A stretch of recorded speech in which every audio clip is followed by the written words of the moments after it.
할렐루야. 오늘 우리에게 주신 하나님 말씀은 로마서 1장 6절 말씀 보도록 하겠습니다.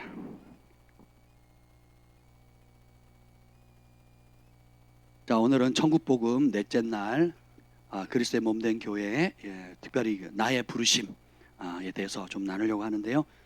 우리 천국복음 47페이지입니다. 우리 로마서 1장 6절 우리 세 번 같이 한 목소리로 읽도록 하겠습니다. 시작. 너희도 그들 중에서 예수 그리스도의 것으로 부르심을 받은 자니라. 너희도 그들 중에서 예수 그리스도의 것으로 부르심을 받은 자니라. 너희도 그들 중에서 예수 그리스도의 것으로 부르심을 받은 자니라. 아멘. 주님, 우리를 세상의 수많은 영혼들 가운데 예수님의 것으로, 예수님의 소유로 불러주시는 은혜 감사합니다. 이 밤에 이 말씀 앞에 우리가 섭니다. 얼마나 놀라운 약속인지요, 축복인지요. 예수님의 것이 되었다는 이 놀라운 비밀, 이 놀라운 부르심 우리가 소중히 여기게 하여 주옵소서. 그 가치를 발견하게 하시고 예수님의 것으로 부름받아 싸우니 예수님의 것으로 살게 하여 주시옵소서. 성령님 오셔서 우리를 사로잡아 주시고 듣는 귀, 보는 눈, 깨닫는 마음, 순종의 빠른 발 허락해 주옵소서. 예수님의 이름으로 기도합니다. 아멘. 할렐루야. 오늘 우리가 천국복음 넷째 날, 우리 수요일 날 우리가 계속 천국복음 살펴보고 있는데요. 굉장히 오늘 내용이 중요한 것 같습니다. 여기 보면 나의 부르심 이렇게 나와 있죠. 1번, 우리는 누구의 것으로 부르심을 받았습니까? 예수 그리스도의 것으로 부르심을 받았다는 거죠. 우리의 부르심은 내가 하고 싶은 걸 하는 게 아니에요. 많은 사람들이 착각합니다. 교회에 나올 때에 내가 원하는 것을 이루기 위해서 처음엔 교회를 나오죠. 뭐 자연스러운 겁니다. 왜냐? 진리를 모르니까, 나의 부르심이 뭔지를 모르니까, 왜 태어났는지, 왜 사는지, 무엇을 위해 살다 무엇을 위해 죽어야 될지 모르니까 우리가 절에 찾아가듯이 혹은 점치러 가듯이 혹은 나에게 도움을 줄 수 있는 조력자나 선생님이나 스승이나 전문가들 찾아가서 나는 이런 걸 원하는데, 이런 문제를 해결하고 싶은데, 이런 어려움이 있는데 도와주세요 하는 마음으로 교회를 오지요. 그러다가 이제 진리를 발견하게 됩니다. 회개하게 되고 그리고 성령으로 거듭나게 되면 다른 세계가 열려요. 야, 이 땅은 그림자구나, 지나가는구나, 보장이 따로 있구나. 그리고 하나님께서 우리를 방목하지 않으시고 호흡과 같이 함께 하시는구나. 세상 끝날까지 함께 하시겠다 하신 그분이 임마누엘 되셔서 정말 매 순간 내 호흡처럼 나와 함께 하시는구나 라는 이 진리를 알게 되죠. 그리고 내 죄를 해결하기 위해서, 내 죄값을 갚지 못할 그 죄값을 지불하기 위해서 독생자 예수님을 보내셔서 핏값으로 나를 사셨구나. 이게 믿어지십니까? 그럼 다른 세계가 열려요. 그러니까 핏값으로 사셨구나. 사지선다형으로 핏값으로 샀다, 반만 샀다, 많이 샀다, 나하고 상관없다. 1번. 이런 체크하는 식으로 여러분이 와닿으면 여러분 거듭난 게 아니에요. 누군가 성령의 역사로 예수님이 내 죄를 위해서 죽으셨고 나를 지옥에서 건지시고 하나님의 자녀 삼기 위해서 그 놀라운 사랑, 십자가의 사랑을 부으셨다라는 것, 그것을 진짜로 깨달으면요, 눈물 없이 그분의 사랑을 반응할 수가 없어요. 어떤 사람은 환상으로 예수님이 십자가 달리신 걸 보고 펑펑 우는 사람이 있습니다. 어떤 사람은 내가 그런 게 보이진 않지만 그냥 어느 날인가 맨날 듣던 예수님이 십자가 달렸다. 교회마다 십자가 달렸잖아요. 저희 교회도 엄청 십자가 많이 달렸어요. 자세히 보면 곳곳에 십자가가 달려 있습니다. 여러분 또 귀걸이도 하시고 목걸이도 하시고, 그죠? 책에다가 또 성경책에도 십자가 그려놓기도 하고, 그죠? 우리 주일학교에서 또 그림을 그렸는데 우리 온유가 십자가 달리신 예수님 그렸더라고요. 그냥 장식품으로 있는 게 아니에요. 그것이 지식에서 실제로 인격적으로 누군가 나를 위해서 정말 내 목숨 살리려고 대신 죽으셨구나, 그 은혜를 갚을 수 없구나 하는 그 사랑이 딱 밀려오는 순간, 저 하늘보다 높고 저 바다보다 깊은 그 주님의 사랑이 밀려오는 거예요. 거기에 압도되는 겁니다. 그래서 미치게 되는 거예요. 그래서 영어로 누군가 서로 사랑하다, 남녀가 서로 사랑하다는 걸 뭘로 표현합니까? fall in love이라 그러잖아요. 사랑에 퐁당 빠진 거예요. 사랑은 지식적으로 동의하는 게 아니고 빠지는 겁니다. 그래서 부모도 못 말리고 친구도 못 말리고 누구도 못 말리잖아요. 그죠? 그래서 인간이 인간에게 사랑에도 빠져버리거든요. 근데 사랑이 많으신 분이 아니라 사랑의 근원, 오리지널 원 엑기스인 순결한 사랑 그 자체이신 하나님의 사랑을 알게 되면, 그 사랑의 극치, 절정이신 예수님을 알게 되면 사랑에 빠지지 않고 그분을 사랑한다는 건 있을 수가 없습니다. 저도 주 달려 죽으신 십자가 우리가 생각할 때에, 주님이 달리신 십자가를 생각할 때마다 얼마나 눈물이 나는지 제 기억으로 3년, 길게는 5년을 울었던 것 같아요. 이 남자들은, 저희 세대는, 요즘 세대는 잘 모르겠어요. 저희 세대는 남자는 울면 안 돼. 3번 울어야 된대요. 부모님 돌아가셨을 때. 또 뭐 하여튼 남자는 평생에 3번만 울면 된대요. 그렇게 훈련을 받았거든요. 저는 또 운동을 했기 때문에 눈물을 사람들 앞에 보이지 않았습니다. 남몰래 울긴 했어도 사람들 앞에 눈물을 보인 적이 없거든요. 근데 십자가의 사랑이 딱 와닿는 순간에 수도꼭지. 그 눈물을 주체를 못하는 거예요. 십자가, 예수님 얘기만 하면, 또 주님께서 십자가 달리신 그 십자가의 사랑을 노래할 때마다 내가 우는 게 아니라, 따라서 내 영이 감격하는 거예요. 감사하는 거예요. 표현할 길이 없으니까. 그렇죠? 참 제가 오늘 김학태 형제님 오셨는데 우리 큰 박수로 한번 격려합시다. 네. 네. 믿음으로 태어나셨어요. 믿음으로. 우리 은산 자매님은 좀 더 쉼이 필요해서 이제 병원에 계신데 여러분 계속 중보해 주시고 또 시간 날 때마다 격려해 주시길 바랍니다. 잠깐 병원에 가서 우리 사역자들 가서 이제 신방을 했는데 성령께서 아주 놀라운 깨달음을 주시더라고요. 두 분의 공통점이 뭐냐? 진짜 주님의 음성을 들었고 진짜 주님을 만났거든요. 젊은 날에. 그리고 한결 지금까지 하나님께서 지키셨잖아요. 근데 말씀을 나누다가 주님께서 어떤 깨달음을 주셨냐면, 사람마다 다 틀린데 우리 김학태 형제님 같은 경우는 내가 이젠 다시는 교회 안 나가. 이번 주가 마지막이야. 이제 난 더 이상 교회 재미없어. 당신이나 열심히 다녀. 주님이 언제 우리 형제를 만져주셨냐면 40일 금식 기도하고 또 교회 봉사 열심히 하고 막 불 붙어가지고 막 이제 주를 위해 살겠다 하고 내가 이제 산기도도 좀 하고 그리고 선교도 하고 막 선교지도 막 방문하면서 내가 막 열정을 피워서 주님 내가 보세요, 내가 이렇게 밤을 새면서 철하면서 주님을 기도하지 않습니까? 주님 나타나 주세요, 주님 만나 주세요, 내가 이렇게 주님을 사모합니다, 목마른 사슴 시름을 찾겠지, 내가 주님을 갈망합니다. 이때 짜잔 나타나셨으면 얼마나 좋았을까요? 근데 전혀 우리의 생각하고 달라요. 그런 열정을 단 한 번도 갖기 전에, 그런 고마움과 감사나 주님을 향한 열정을 단 한 번도 갖기 전에, 아니 오히려 반대로 아유 교회 다녀봐도 별거 아니네, 뭐 재미없네, 아유 나도 나 스스로가 위선스러워, 아유 이게 양심 있지, 나도 못 다니겠다, 이중생활 하기 싫다, 이제 더 이상 재미없다, 교회 다니기 싫다, 그래서 더 이상 교회 안 나가라고 이제 공포한 시점이었어요. 그러니까 아내가 은산 자매님이 충격받고 안 되겠다. 그래서 마침 그때 교회에서 과천이었죠, 부흥회를 하는데 그때가 정광훈 목사님 젊었을 때요, 빼짝 금식 많이 하시고 빼짝 말랐을 때래요. 그 집회에 한 번만 좀 참여해달라고, 한 번만 참여해달라고 간절히 쫄라가지고 그래서 마지막이라 생각하고 한 번만 좀 집회 참여하려고. 첫날 온 것도 아니에요, 그죠? 아니 셋째 날 됐나요? 마지막 날 진짜 성령 충만했죠. 그때 성령 충만 안 했잖아요. 교회 안 나가려고 하셨잖아요. 아니 얘기를 하는데 진짜 우리가 주님을 향해 열정을 가질 때도 아니고 사모할 때도 아니고 금식할 때도 아니고 이번 주로 교회 끝, 그리고 집회도 안 나고 버티다가 마누라가 하도 쪼르니까 그래 이제 마지막이다, 그래 오늘 이제 가면 끝, 그런 마음으로 나왔을 때 여러분 보세요. 옥토같이 부드러운 마음이었어요, 아니면 돌짝과같이 단단한 마음이었어요? 돌짝이 아니고 반석의 반석, 거대한 바위가 꽉 절대로 씨앗이 떨어질 수 없고 열매 맺을 수 없는 그런 상태였거든요. 근데 그때 주님께서 어떻게 해요? 말씀 듣고 기도하는데 안수를 받는 순간, 터치를 딱 받는 순간 빛 가운데 주님의 음성이 들리잖아요. 그 한 번의 만남이 인생을 송두리째 바꿔버리는 거거든요. 그리고 내가 만난 주님 부인할 수 없으니까 그때부터 어떻게 해요?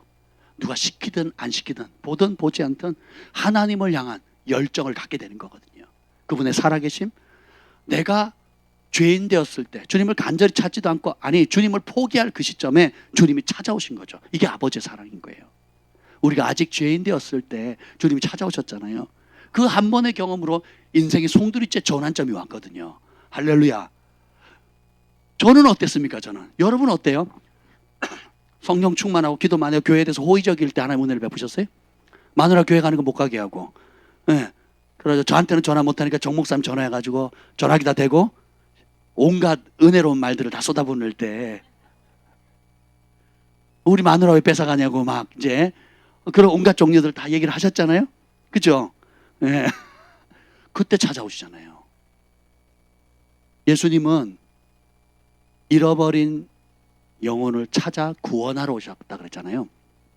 잃어버린 영혼이 자기가 잃어버린 줄 몰라요. 그냥 이렇게 사는 것이 당연하다고 생각해요. 자기가 잃어버린 존재고 영원히 멸망받을 존재고 강팍한 존재고 죄인이란 존재도 인식도 못할 뿐더러 인정도 안 하는 그때에 주님이 찾아오시거든요. 그래서 누구 집에 방문합니까? 세리와 죄인들의 집이거든요. 세리가 회개하니까 찾아갑니까? 죄인들이 회개하니까 찾아가세요? 야, 너네 먼저 회개해라. 그럼 내가 갈게. 그럽니까? 삭개오가 먼저 회개를 합니까? 먼저 구원받고 초청을 하냐요? 우리가 예수님이 어떤 분인 걸 배우셔야 돼요. 우리가 생각하는 사랑과 하나님이 생각하는 사랑이 많이 틀립니다. 제가 그 병원에서 그 1층에서 신방하는데 그 말씀이 막 깨달아지는데요. 얼마나 은혜가 되는지 그 파장이 지금까지 남는 거예요. 아, 내가 착각했구나.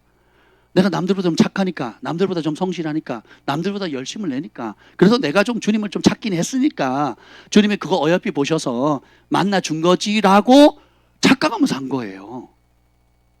근데 보세요. 그러면서 제가 말씀을 나누면서 신방하면서 제가 그런 깨달음이 오더라고요.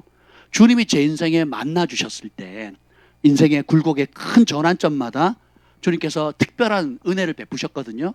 말씀을 주신다든지 음성을 주신다든지 은사를, 여러 경험들이 있었거든요. 그때마다 제가 성령 충만했을 때가 아니었더라고요. 오히려 전혀 반대였더라고요. 나 더 이상 못 살겠다. 죽겠다 할 때. 나 더 이상 살고 싶지 않아요. 죽을래요.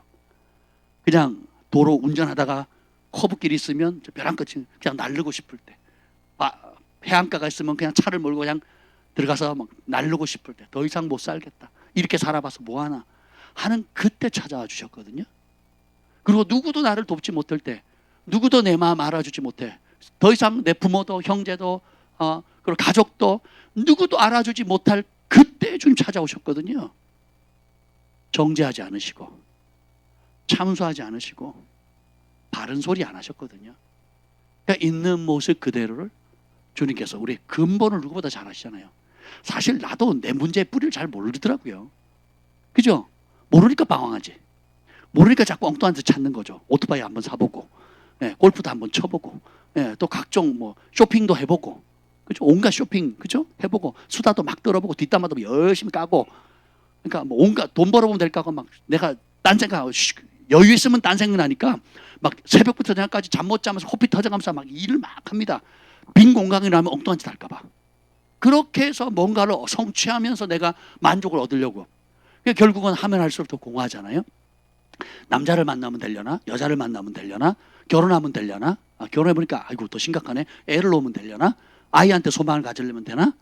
여러분 안 됩니다.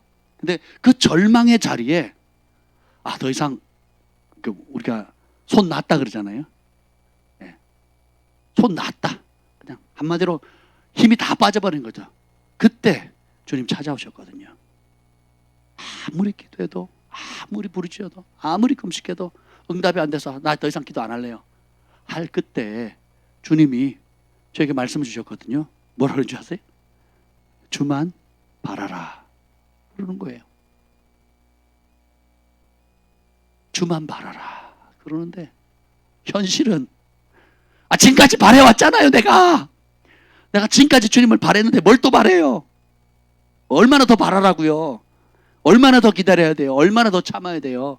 현실은 기도하면 바뀌는 게 아니고 기도하면 더 좋아지는 게 아니라 더 처참해지는 거예요. 제가 명절 때면 갈 데가 없는 거예요. 집에 가면 반드시 쫓겨나니까 100%, 200%, 300% 쫓겨나요. 한번 생각해 보세요, 여러분. 10년 이상을 심지어 결혼하고서도 쫓겨났으니까 집에 가면 그냥 쫓겨나는 거예요. 쫓겨나는 줄 알고 가는 거예요. 그러면 쫓겨나고 난 다음이 문제예요. 갈 데가 없어요. 갈 데가 없다고요. 네.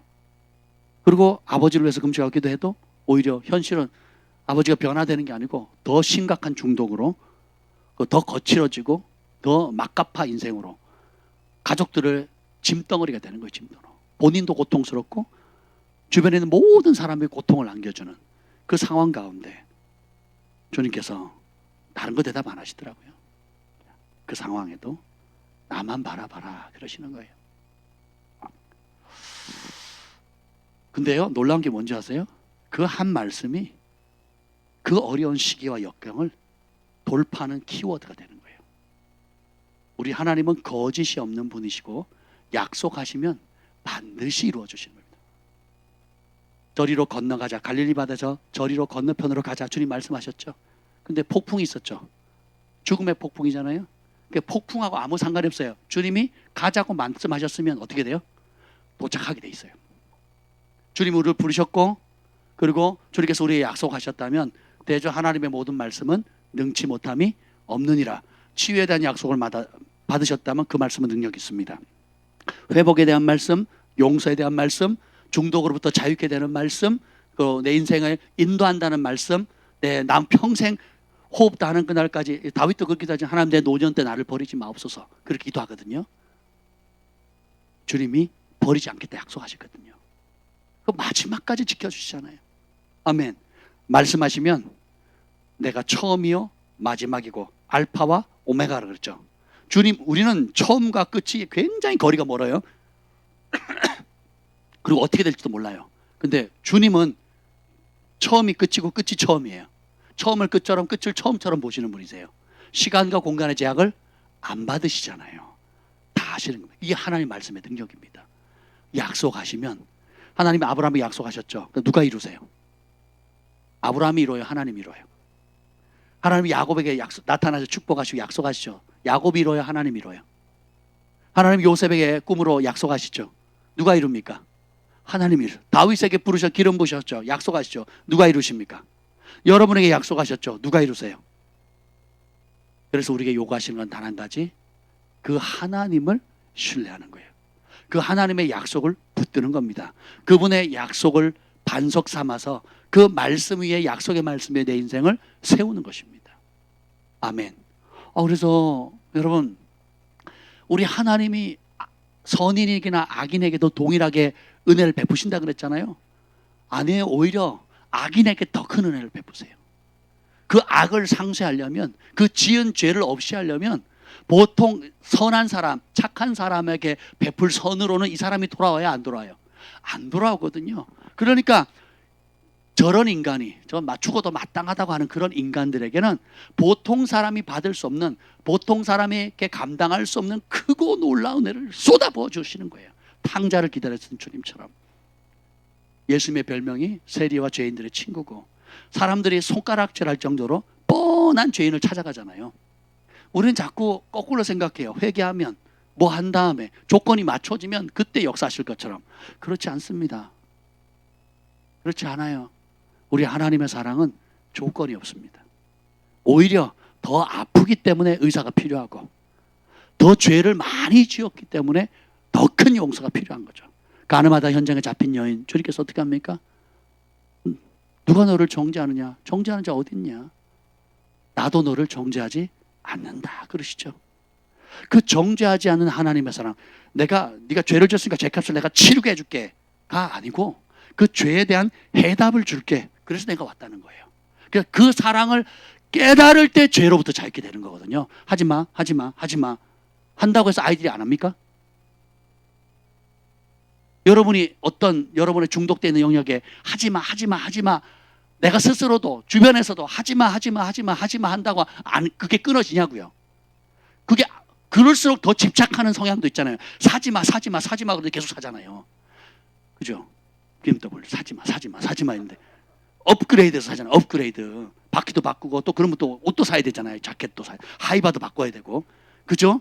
차를 그러니까 하지마 너는 왜 하니가 의미가 없다고요.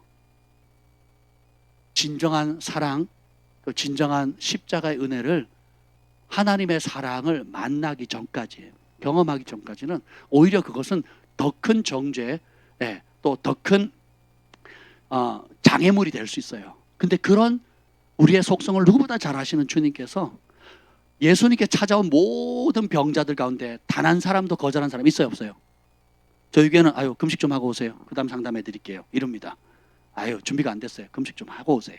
이제 이렇게 금식 하셨어요, 안 하셨어요? 했습니다. 그러면 오세요. 그래서 상담을 해드립니다. 아직도 안 하셨네요? 좀 기다리세요. 하고 나시고 준비되시면 오세요. 이게 우리 한계예요. 우리 인간은 한계. 근데 예수는 뭐예요? 오히려 어떻게 합니까? 대놓은, 그러니까 남들이 자타가 인정하는 그 죄인의 집을 직접 찾아가잖아요. 이름도 아시죠? 이름도. 그리고 한마디도 정죄하지 않으십니다. 대신 뭘 보여주세요? 천국의 사랑, 긍휼, 그리고 천국의 아름다움을 삶을 통해서, 그 눈빛을 통해서, 그분의 입에서 나오는 생명의 말씀을 통해서 그냥 나눠줍니다. 그분의 임재 자체, 존재 자체에서 흘러나오는 사랑과 긍휼과 온유와 겸손함으로 나눠주니까 어떻게 돼요? 세리장 삭개오가 아무 말 하지 않는데 스스로 어떻게 해요? 회개하죠. 스스로 헌신하죠. 300데나리의 향유를 깨뜨린 여인 있죠? 마리아가 나옵니다. 그게 그 나병 환자 시므온의 집에 들어갔을 때 그 일이 생겨요.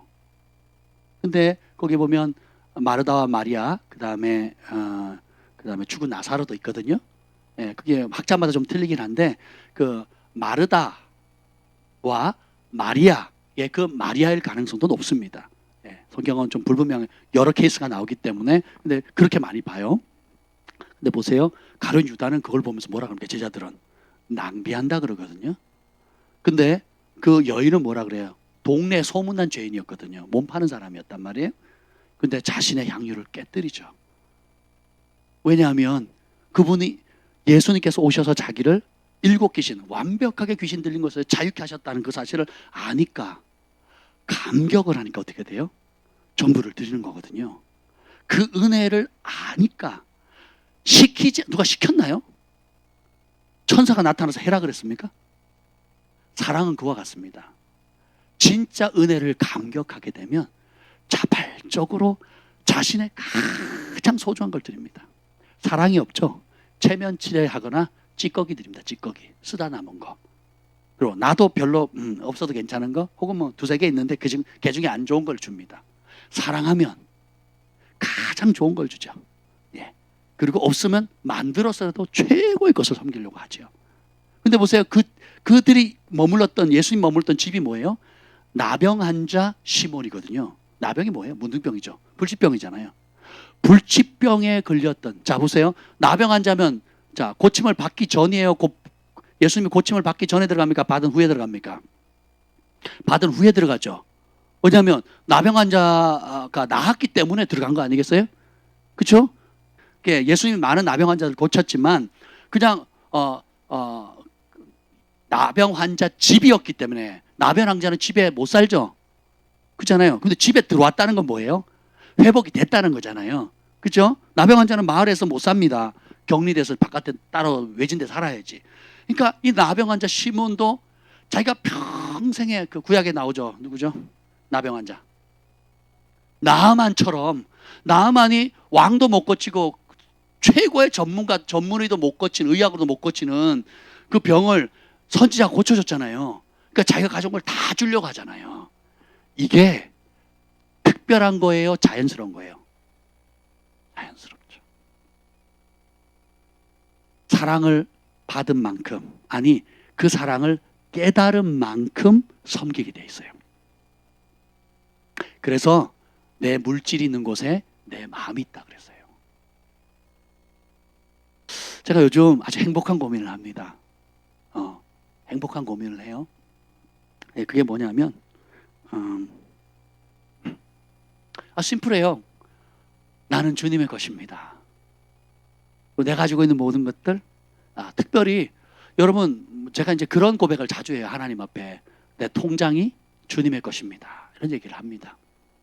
내 통장이 주님의 것입니다. 그러면요, 모든 게 정리가 돼요. 집착, 욕심, 그리고 사역에 대한 성장, 그리고 사람들에게 인정받고자 하는 욕구들, 그리고 사람에 대한 두려움들, 또 인위적으로 잘 보이려고 하는 이런 모든 것들이 와르르 무너져요. 모래 위에 집 지은 것들이 다 무너집니다. 뭐 때문에? 제가 뭘 고백했죠? 내 통장이 주님의 것입니다.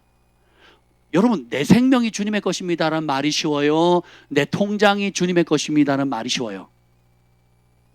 애기들 말고. 예? 예수님이 내 생명이 주님의 것입니다라는 고백이 더 쉽죠? 그죠? 굉장히 현실적이잖아요. 그죠? 그죠? 내 생명이 주님의 것입니다. 헌신합니다. 내 생명 주께 바칩니다가 쉬워요? 내 통장 주님께 바칩니다가 쉬워요? 내 생명 주님께 바치다가 쉽죠?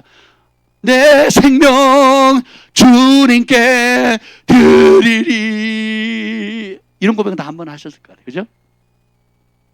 아니, 하스반 선교사님 맨날 무릎 꿇고, 그죠? 비 오는 날 무릎 꿇고, 내 생명 주님께 드리리. 하나님의, 뭐라 그러죠? 할렐루야. 좀 통장. 네. 여러분, 지역마다 통장님 계시잖아요. 보세요. 얼마나 우리의 고백이 가식적인가 그때 드러납니다. 진짜 내 생명을 주님께 드리면, 여러분, 눈 두 짝과 통장 잔고를 바꾼다면, 여러분, 눈 두 짝을 잃고 통장 잔고를 지키시겠어요? 아니면 눈 둘을 얻을 수 있고 통장 잔고를 비우시겠어요? 통장을 비우시겠죠? 눈을 얻으려면. 아까 그 녹내장 못 고친다 그랬죠? 실명하시는 분들 보면 한쪽 실명인데 또 한쪽 실명하면 이건 앞에 안 보이는 거잖아요. 그러니까 태어날 때부터 그랬으면 그래도 좀 그것도 심각한데, 세상 빛을 보다가 사람 보다가 사랑하는 사람 보다가 못 보게 되면 충격. 그리고 30년, 40년, 50년을 살아야 된다 그러면 이게 뭐 돈으로 매길 수가 없죠. 그러면 여러분, 오른손 엄지손가락과 통장, 여러분이 지금 가지고 있는 비밀 통장까지 다 포함해서 아내 몰래 남편 몰래 만들어 놓은 그 통장까지 다 해서 엄지손가락 하나와 그 통장을 여러분들이 어느 것을 선택하시겠어요? 통장을 지키시겠어요? 손가락을 자르시겠어요? 네? 통장을 버리시겠어요? 손가락을 자르시겠어요? 너무 좀 극단적인가? 극단적이지 않아요, 여러분. 이미 목숨 버렸는데, 이미 주님 앞에 내 생명 주님께 드린다고 했는데 그 말의 의미를 몰라요. 예수님을 영접했다는 그 말이 뭐예요? 주님이 나를 구원하기 위해서, 나를 영접하기 위해서 자신의 목숨을 다 주셨잖아요. 패션 오브 크라이스트 보면 채찍에 그렇게 심하게 맞으시잖아요. 그래서 핏값으로 저희를 사셨잖아요. 그 사랑을 알고 내가 주님의 것입니다 고백했다면 내 생명 아무것도 아니거든요. 모르겠어요. 제가 어릴 때부터 그 예수님 믿고 난 다음부터 순교하는 장면들을 몇 번 봤어요. 그러니까 순교라기보다는 고문당하는, 그 중에 하나가 제 팔이 잘리는 것을 종종 제 팔이 잘리더라고요. 그러니까 뭐 생각하면 막 소름 돋잖아요. 오늘도 치과 갔거든요. 뭐 대강하면 된대요. 마취 안 해도 된대요. 조금만 참으래요. 닿는 순간 하는데 막 참으래. 금방 끝난대요. 그러니까 거의 끝났는데 마취해 주세요, 마취. 그래서 마취를 했습니다. 웬걸요? 마취를 해가지고 혀가 다 굳었죠. 이제 혀까지 안 움직이더라고요. 이렇게 마취가 된 거죠. 그리고 이제 대강 떼놓고 보조물 떼놓고 이제 실제로 이제 하는데, 마취를 했는데도 하는데 얼마나 아픈지, 마취 안 하고 있으면 저 죽었을 거예요, 아마. 얼마나 아픈지. 네. 치과에 가면 회개가 저절로 납니다. 목사님, 제가 치과 가는 걸 되게 행복해요. 근데 제가 어릴 때부터 가끔 이제 그런 느낌들이 와요. 그럼 되게 겁나죠. 무섭죠. 그러면 그 생각만 해도 싫거든요. 생각만 해도 싫은데, 내 생명 주님의 것이지. 한 번뿐 인생 어떻게든 죽을 건데 추하게 죽을 거냐, 아니면 내가 이 땅에 뭔가 집착 때문에 예수님을 부인하거나 말씀을 저버리거나 내 욕심을 취하기 위해서 지저분하게 살다가 그냥 생명 연장하기 위해서 지저분하게 살다가 갈 거냐, 아니면 주님이 오라 하실 때 스데반처럼 세례 요한처럼 예수님처럼 각자 하나님께서 주신 그런 사명의 때에 그 순간 하나님의 영광에 돌릴 수 있는 기회라면, 그것이 하나님의 뜻이라면 기꺼이 잡고 살아서도 주님께 영광 돌리지만 죽어서 죽음 자체로 하나님께 영광 돌릴 수 있다면 그건 더 큰 영광이겠다. 그래서 요한계시록 보면 순교자의 수가 차기까지라고 나오잖아요. 그렇죠? 예. 뭐 내가 하겠다고 되는 것도 아니고, 그렇죠? 그렇지만 내 마음의 결단은 이미 쓴 거예요. 그래서 이제 그런 환상들이나 위협감이 느껴질 때에 제가 고백을 하는 거예요. 주님, 나는 주님의 것입니다. 살아서도 주님의 것이고 죽어서도 주님의 것입니다. 고백을 하니까 아무렇지도 않은 거예요. 저는 칼을 만진 사람이잖아요. 제가 검도를 했잖아요. 제가 전국체전을 준비하면서 각 서울, 경기, 부산 각 도의 대표들, 선수들, 그리고 거기 있는 가르치는 사범님들, 국제 대회 나가시는 사범님들하고 시합도 하고 연습도 하면서, 그때 이제 다른 아마 경기도 대표였나 서울 대표였나 갔는데 그 사범님이 진검을 보여줬어요. 진검. 예, 가니까 이제 그 운동하는 곳에 가니까 그 사무실에다가 진검을 이렇게 걸어놨더라고요. 그래서 벽에 길어요. 굉장히 장도 좀 여기서 한 이만큼 되거든요. 굉장히 길어요. 그걸 쫙 빼서 보여주는데 몇 년간 제가 그걸 뭐라 그러죠? 악몽을 꿨다니까, 악몽을. 얼마나 그 검 자체에 살기가 느껴지는지. 제가 겁이 없는 사람인데 그 칼에 대한 어떤 그 뭐죠? 이 살기 있죠. 야, 저걸 어떻게?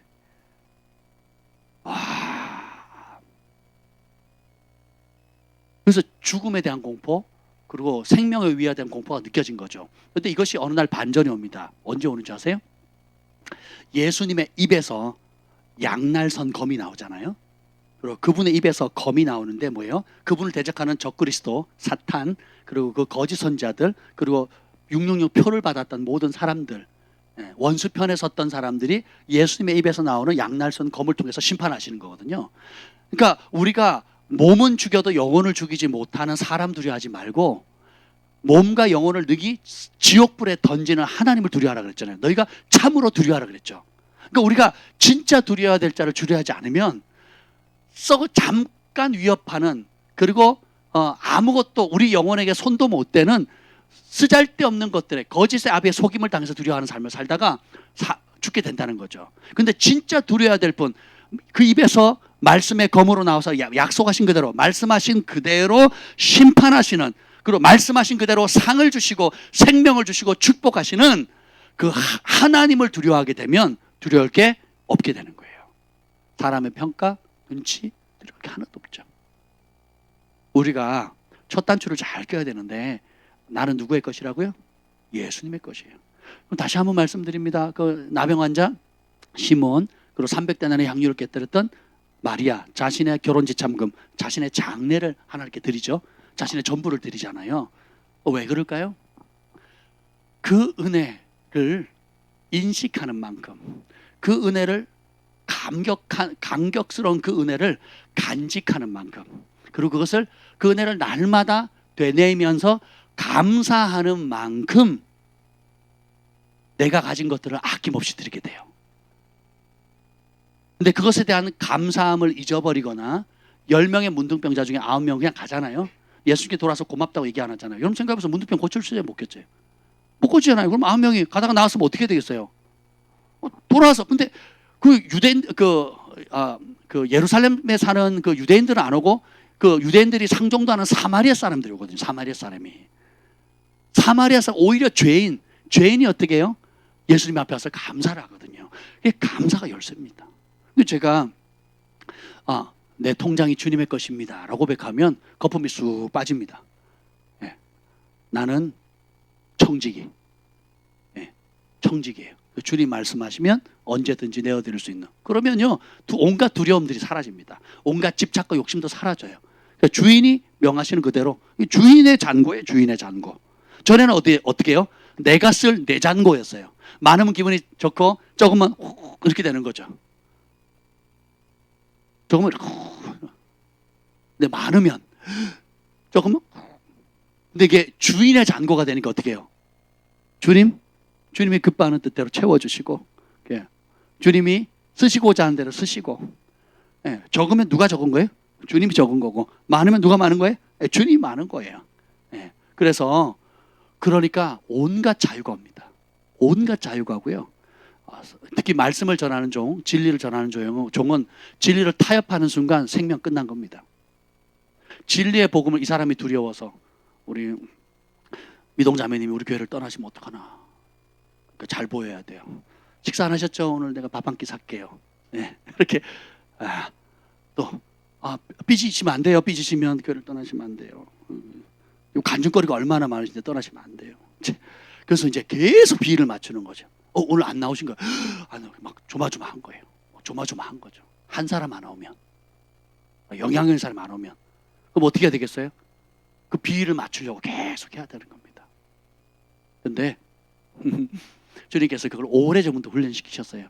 예, 오래전부터 훈련시켰어요. 뭐예요? 나만 바라보라. 저만 바라보라.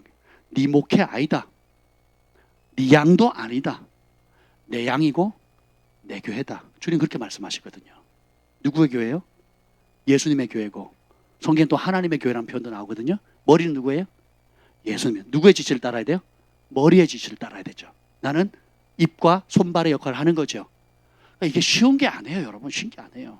예, 쉬운 게 아닙니다. 예, 그렇지만 저는 그걸로 상을 받거든요. 제사장 입술에는 진리와 공의가 있어야 되거든요. 참과 거짓을 백성들로 하여금 선악간에 분별할 수 있도록 명확한 영과 혼과 간절과 골수를 쫄래 영혼육의 말씀을, 이게 영적인 얘기인지 혼적인 얘기인지 육적인 얘기인지를 진리의 말씀의 검을 통해서 탁탁탁 분별해서 쪼개서 알려줘야 되거든요. 그건 영적인 겁니다. 그건 혼적인 거고요. 이건 육적인 겁니다. 이건 하나님 뜻이 아니고요. 이거는 보류해야 되고요. 영적인 것은 대가를 지불하도록 돌파해야 됩니다 라고 알려줄 수 있어야 되거든요. 목숨 걸고 생명 다해서. 주님께서 가족일지라도 알려줘야 되고, 그리고 아무리 절친해도 혹은 심지어 아무리 내가 상종하기 싫은 사람이라 할지라도 동일하게 온유함으로 진리의 말씀을 전해야 되는 게 우리 사역자의 종들의 사명이거든요. 저는 그걸로 상급을 받습니다. 저는 그걸로. 에스겔을 하나님께서 파수꾼으로 부르실 때에 의인이 그 의를, 과거에 행한 의를 믿고 악을 행하면 네가 책망해라. 책망 안 해서 죽으면 그 의인은 과거의 의로 살지 못하고 현재 악으로 죽을 것이고, 대신에 핏값은 너에게 찾지 않겠다. 근데 네가 알리지 않으면 그 의인이 지금 범한 악으로 말미암아 죽는 그 핏값은 자기에게 돌아가겠지만 그 전하지 않은 너의 책임은 내가 너희 핏값은 너에게 찾겠다 그랬거든요. 악인이 과거에 행한 악을 회개하고 오늘 의를 행하면 그 과거에 행한 악으로 죽지 않을 것이다. 네가 깨우쳐서 오늘 의를 행할 수 있도록 도와줘라. 그러면 그 사람도 살 것이고, 오늘 행하는 그 과거의 악으로 죽지 않고 오늘 행하는 의로 살 것이고, 너도 죽음을 면할 것이고. 근데 과거에 악을 행했던 그 사람이 깨닫지 못하고 계속 악을 행하다가 죽으면 자기 죄로 말미암아 죽을 것인데 네가 전하지 않으므로 그 핏값은 너에게 찾겠다. 이게 우리 종의 사명이거든요. 영혼의 파수꾼이거든요. 성경에 보면 영혼 사냥꾼이라는 표현이 나와요. 영혼을 빼앗아가는 사냥꾼, 에스겔서도 나오고요, 예레미야에서 나옵니다. 영혼을 훔쳐가는 존재들이거든요. 제가 전에도 말씀드렸잖아요. 여러분 이후에 인생을 다 맞춰서 주님 앞에 섰는데 제일 중요한 게 뭐겠어요? 천국길, 지옥길 딱 있어요. 갈림길에 딱 섰어요. 뒤를 돌아봤어요. 인생에서 제일 남는 게 뭐예요? 여러분의 영혼이 아버지 보좌 앞으로 갈 거냐? 지옥의 불로 떨어질 거냐? 가장 소중한 게 뭐예요? 통장이에요? 아니면 땅 문서예요? 집 문서예요? 아니면 학력이에요? 여러분이 소중히 여기는 아끼는 그런 액세서리입니까? 뭡니까? 뭐만 남아요? 영혼만 남거든요. 그 영혼이 어디로 갈 건지. 그렇죠? 그러면 그 영혼을 살리는 중차대한 임무를 맡은 게 주의 종이거든요. 목자의 할 일이거든요. 제가 여러분에게 다른 건 못 줘도 여러분에게 에어컨 시원하게 그리고 뭐 향기 나는 이런 시설은 제공하지 못한다 할지라도 살 길, 천국 가는 길, 주님을 기쁘시게 할 길, 그리고 멸망하지 않을 길, 지옥 가지 않을 길, 여러분의 부르심을 온전히 이뤄서 하나님 앞에 큰 상급을 받을 수 있는 그 길을 선명하게 제시할 수 있다면, 하나님의 뜻을 선명하게 보여줄 수 있다면 저는 충성된 종이 되리라고 믿습니다. 근데 그것이 안 보이면, 여러분 원하는 대로 비도 맞춰주고 또 상황도 맞춰주고 공감해주고 같이 울어주고 하는데 진리를 모른다면, 열심히 같이 신앙생활을 했는데 주님이 모른다 하는 길로 안내를 하면 저는 목자가 아니라 삭군이 되는 거죠. 그렇죠? 어떤 길을 원하십니까, 여러분? 여러분 또 어떤 길 가기를 원하세요? 우리가 오늘 로마서 1장 6절의 말씀처럼 너희도 그들 중에 이방 사람들 가운데서 예수님의 것으로 부르심을 받았다. 로마가 어디입니까? 당대 최고의 수도잖아요. 그레코 로마 시대에 그리스가 가고 로마 시대가 왔을 때 그 세계의 중심지잖아요. 그리고 각종 우상과 번영과 명예와 쾌락과 인간이 누릴 수 있는 초호화 문화, 모든 길이 로마로 통한다 그랬잖아요. 도로를 다 닦아가지고 정말 멋진, 오늘 말하면 최고급 호텔들이 즐비해 있는, 여러분 강남 가보셨죠? 삼성 코엑스 주변에 가보셨습니까? 하늘이 잘 안 보여요. 고층 건물들 때문에. 모든 게 최신식입니다. 모든 게 삐까번쩍해요. 사람들도 아주 뭐랄까 세련되게 있고요. 그 시설이 아주 세련돼 있습니다. 이제 그래서 그 세상이 주는 부귀영화와 세상이 주는 그런 문화 속에서도 건짐을 받은, 그래서 예수님의 것으로, 너네는 세상 거 아니다, 로마 것도 아니다, 너네 자신 것도 아니다. 누구예요? 예수님 뭐라고 합니까? 너는 내 거다. 내 피값으로 샀다. 이 정체성이 굉장히 중요합니다. 여러분의 부르심을 내가 원하는 꿈을 이루는 걸로 하시면 여러분 단추도 안 낀 거예요. 우상 섬기는 거예요. 우상 섬기는 거. 주님 이거 들어주세요. 저거 들어주세요. 그거 들어주시면 제가 콩고물 좀 드릴게요. 속에 그 근본의 그 뿌리를 뽑아내지 않는 이상은 예수님이 여러분 삶의 주인이 될 수가 없습니다. 내가 온전히 핏값을 사신받았지만 나는 온전히 예수님 거예요. 그러니까 예수님 거니까 누구의 용도로 쓰임받아야 돼요? 예수 주인의 것, 새 주인이신 예수님의 것. 전에는 옛 주인인 거짓의 아비, 너희 아비는 마귀니라, 너희는 마귀 자식이니라, 바리새인과 서기관들 독사 새끼들아 그랬잖아요. 전에는 우리가 독사 새끼들이었고 죄의 종이었고 그리고 마귀 자식이었단 말이에요. 근데 요한일서에 보면 마귀 자녀가 예수 핏값으로 하나님 자녀가 됐잖아요. 저는 마귀가 마음껏 세상의 부귀영화를 믿기를 통해서 자기가 원하는 길로 가게 됐지만 이제는 우리가 예수님 거로 바뀌었어요. 그거 어떻게 돼요? 그분의 사랑 안에 그분의 사랑을 묵상하는 거예요. 그분의 십자가를 묵상하는 거예요. 그분의 영원한 나라를 소망하는 겁니다. 그리고 나는 그분의 것이 됐다는 게 얼마나 영광스럽습니까? 그죠? 우리 지금 전 세계가 축구가 이제 프리미어 리그가 끝나고 이제는 각 나라마다 무슨 국가 대표들끼리 모여서 경기를 하더라고요. 그러면 프리미어 리그에서 뛰는 게 돈이 돼요? 국가대표로 뛰는 게 돈이 돼요? 프리미어 리그에 뛰는 게 돈이 되거든요. 국가대표 돈 안 됩니다. 오히려 다치면 자기 커리어에, 그리고 다치면 3개월, 6개월 쉬면 몸값 떨어지잖아요. 그리고 그 다음 리그에. 근데 전부 다 국가대표로 들어가기를 원해요. 그리고 국가대표로 안 뽑히는 거에 대해서 굉장히 수치스럽게 생각합니다. 국가대표 하면 돈이 나오긴 하지만 프리미어 리그에서 뛰는 거하고 돈은 액수가 비교가 됩니까? 안 됩니까? 안 되거든요. 근데 왜 국가대표에 발탁되기를 원하죠? 프리미어 리그는 자기 영광이에요. 자기 실력이에요. 자기 이름이 들어가는 거예요. 근데 국가대표로 발탁이 되는 순간 나는 뭐예요? 누구를 대표하는 거예요? 특별히 영국 대표들은, 영국과 프랑스는 세계로 움직이는 선수들이 다 즐비합니다. 그러니까 거기는 진짜 기라성 같은 선수들이 있어서 발탁되기가 너무 어려워요. 프리미어에서 난다긴다 하는데 거기는 주전도 못 되고 후보로 명단 들어가는 것만 해도 영광스러운 거예요. 근데 그 국가대표에 들어가려고 하는 이유가 영국의 위상, 프랑스의 위상, 또 한국 손흥민이 뭐 굳이 여기 들어올 필요 있나요? 평생 먹고 살 돈을 다 벌었잖아요, 이미. 자기 아버지가 지금 뭐 체육관 사가지고 지금 청소년들 키운다고, 춘천 어딘가요? 춘천이 아닌가? 강원도 맞죠? 강원도 어디잖아요. 속초인가? 하여튼 강원도 어디에 넓은 땅 사가지고 국가대표 시설보다 더 좋은 축구장을 지금 만들었단 말이에요. 아버지도 축구인이시잖아요. 평생 먹고도 남을 돈을 이미 다 가지고 있어요. 근데 어떻게 해요? 국가대표 발탁되는 걸 영광으로 알거든요. 한 나라를 대표하는 그곳에 동참할 수 있다는 것 때문에 전 세계 모든 선수들이 자기 나라의 를 대표하는 그 발탁되는 그 일에 영광으로 생각하는 거거든요. 우리는 소속이 어딥니까? 하늘 시민권 얻었잖아요. 하나님의 대사잖아요. 예수님의 향기잖아요. 그죠?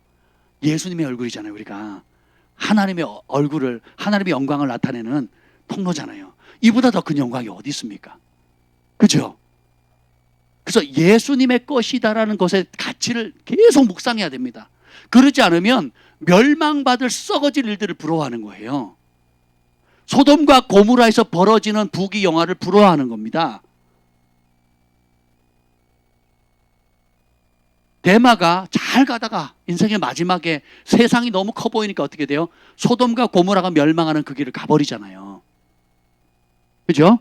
아나니아 삽비리가 성령 받고 너무 좋아서 헌신을 했는데 땅을 팔고 현찰을 딱 보는 순간 다시 뭐가 크게 보여요? 돈이 크게 보이는 거예요. 이게 우리의 육신의 약함이에요. 그렇게 주님 앞에 내가 주를 위해 쓰겠습니다. 어떤 상황이든 주님이 주입니다. 고백하고 성령 받고 은혜 받아서 내 가장 큰 재산을 팔아서 하나님 앞에 바치겠다고 했는데 고아 가부들 복음을 위해서 바치겠다고 해서 현찰을 딱 만들었고 보니까 뭐가 더 커 보여요? 현찰이요. 저 그런 분들 다 지금까지 많은 사학가들 봤지만 단 한 명도 성공을 못했어요. 안타깝게요. 과정 중에 있는 사람 여럿 있고요. 명예나 어떤 그 정치에 입문하거나 거액의 100억, 200억 거액의 돈을 이렇게 버는 분들 저희 만났을 때는 안 그랬거든요. 근데 하나님 복을 주니까 따라합시다. 하루 만에 아니 1시간 만에 1시간 만에 100억, 200억이 오더라고요. 참 하나님 주시고자 하면 아무것도 아니에요. 돈이라는 게. 근데 보시죠. 하루아침에 또 사라져요. 이게 물질이에요. 이게 물질. 그러니까 주님이 돈이 없어서 안 주는 게 아니라 사랑하시니까 감당할 그릇부터 만들어주는 거죠. 사울왕의 길을 가실래요? 다윗의 길을 가실래요? 차이가 뭡니까? 연단을 받고 쓰느냐 받지 않고 혜택만 누리냐의 차이거든요. 그래서 여러분들이 지금 겪고 있는 마음의 갈등, 현실의 부딪힘들, 그리고 그것 통해서 가족의 어려움들, 부부 사이에 자식 가운데 또 주변의 친척들이나 나를 아는 사람들 가운데 안팎의 내면적인 어려움들 있죠. 다윗이 그 어려움들을 어떻게 이깁니까? 찬양하고 기도하고 하나님을 향해 예배함으로 이기거든요. 기도와 예배 그리고 약속하신 그 말씀을 붙들고 하나님의 말씀이 있는 곳을 향해 달려가거든요. 어려우면 울어요. 누구 앞에? 하나님 앞에. 그리고 원수 때문에 너무 힘들어요. 그럼 누구의 도움을 의지해요? 하나님 의지하는 거죠. 그래서 그런 모든 시련을 허용하는 이유가 뭐예요? 누구를 찾으라고? 누구만 의지하라고? 누구의 지혜를? 누구의 말씀을? 오직 하나님께만 사로잡히도록 굳히게 하고 또 굳히고 굳히게 하고 또 굳히고 그리고 어느 분의 약점이 발견되면 어떻게 해요? 그래서 넘어지잖아요. 그럼 그걸 또 회개하는 법도 가르쳐요. 정직하게 대면하는 법. 체면치리 안 하도록. 내가 목사인데 내가 이 정도 헌신된 사람인데 주변 사람들 어떻게 볼까? 성도들이 어떻게 볼까? 주변 사람들이 내가 이렇게 넘어졌을 때 부족할 때 뭐라 할까? 이 체면까지 다 꺾어버리잖아요. 그 다윗이 지은 죄들이 다 기록돼 있죠. 입에 담지도 못할 죄들을 성경에 기록하잖아요. 더 놀라운 거는 그것을 회개했을 때 하나님 베푸신 용서도 기록해요. 그리고 용서하신 후에 어떻게 약속하신 그 말씀을 아름답게 이뤄서 마침내 다윗을 통해서 이루고자 하는 하나님의 온전한 계획을 온전히 이루었다고 칭찬받잖아요. 따라합시다. 실패가 아니다. 수치가 아니다. 정직하면, 진실하면, 대면하면요, 그것이 정말 우리가 하나님께서 우리를 통해서 이루고자 하는 한 번뿐의 인생을 통해서 이루고자 하는 그 마지막 걸림돌의 장애물을 제거하는 돌파구예요. 돌파구. 내가 인정하기 싫은 거, 내가 직면하기 싫은 거, 내가 사람들 앞에 까발리기 싫은 거, 내가 이거는 생각만 해도 싫고 사람들이 이 사실을 아는 것이 너무 수치스럽다고 생각하는 거, 그게 끊어져야 됩니다. 그게 돌파가 돼야 되거든요. 그래서 너희 죄를 서로 고하며 이렇게 나오잖아요. 이걸 잘하는 교회가 양재 우리들 교회인가요? 김양재 목사님? 그분 참 대단하신 것 같아요. 정말 솔직하시더라고요. 그 교회 성도들이 서로 셀 모임에 나누는 그 간증 수준들을 보잖아요. 진짜 무슨 삼류 소설 같아요. 삼류 소설 같은, 진짜 감히 입 밖에도 못 내는, 야, 어떻게 저런 얘기까지 할 수 있나 하는 얘기들을 성도들께 다 까발려고 나니까 더 이상 감출 게 있어요, 없어요? 없어요. 그냥 다 나눠버리는 거예요, 다. 그러니까 자유하는 거죠. 너도 그랬어, 나도 그랬어. 우린 쌤쌤이네. 근데 우리가 다 예수님 보혈로 사함을 받았네. 주님 앞에 이 용사신 주님의 은혜를 찬양하자고. 나 같은 죄인도 구했는데 뭐 남들은 뭐 아무 문제가 안 되는 거죠. 그렇죠? 여러분, 우리가 하늘 시민권을 받은 하늘 소속이다, 예수님의 피값 하시는 예수님의 것이다라는 것을 굳건히 붙들어야 됩니다. 그것에 대한 가치를 발견하셔야 돼요. 그게 잘 안 느껴진다, 구하셔야 돼요. 그걸 구하셔야 돼요. 그거를.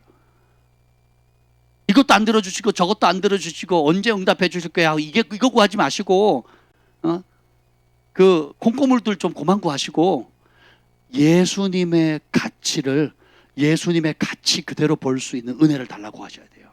그러면 300데나리의 향유를 깨뜨린 그 여인의 마음을 알게 됩니다. 십자가에 거꾸로 매달려서 죽었던 베드로의 마음을 알게 되는 거예요.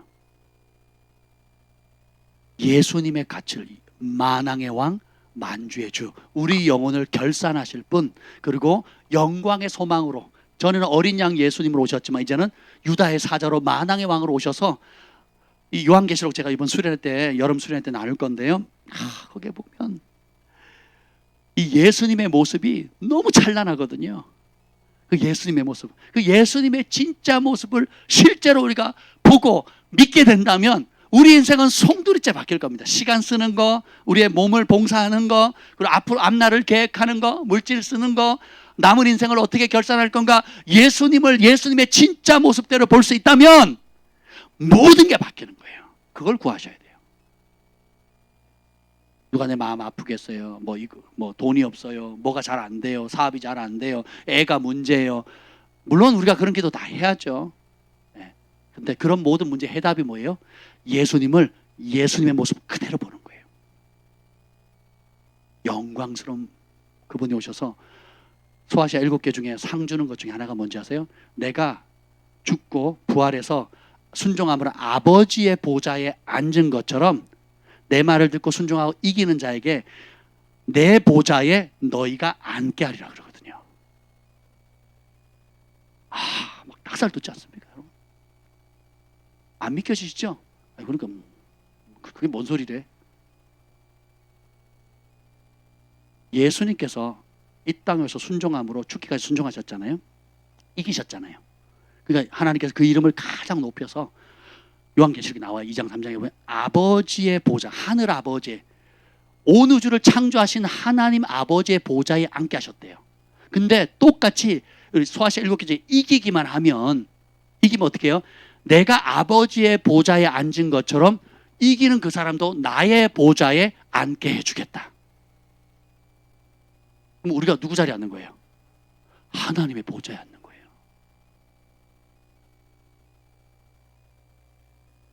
이런 얘기 들어보셨어요? 생각이나 해보셨습니까? 감히 우리가 어떻게 하나님 보좌에 앉아요? 여러분 이렇게 생각하시면 좋아요. 여러분 옛날에 왕들, 영국의 해리포터나 또 영국 배경으로 하는 왕실 이야기로 하는 그 영화에 보면 왕이 보좌에 딱 앉아 있고 신하들이 쫙 서열 앉아 있잖아요. 그 왕의 자리에 그냥 편안하게 같이 앉을 수 있는 사람이 있어요. 누구죠? 왕의 자식이거든요. 앉습니다. 왕의 아들이든 딸이든 왕자든 공주든 어떻게 해요? 신하들 신경도 안 씁니다. 쪼르륵 달려서 엄마 아빠 쪼르륵 달려가지고 어떻게 해요? 왕이 있으면 그 왕자에게 같이 앉아버려요. 그리고 왕이 그러면 굉장히 기뻐합니다. 감히 네가 내 왕자를 넘봐가 아니죠. 이해가 되세요? 우리 하나님의 계획이, 원래 계획이 그렇다는 거예요. 근데 사단이 그것을 틀어버린 거죠. 그걸 속이는 거죠.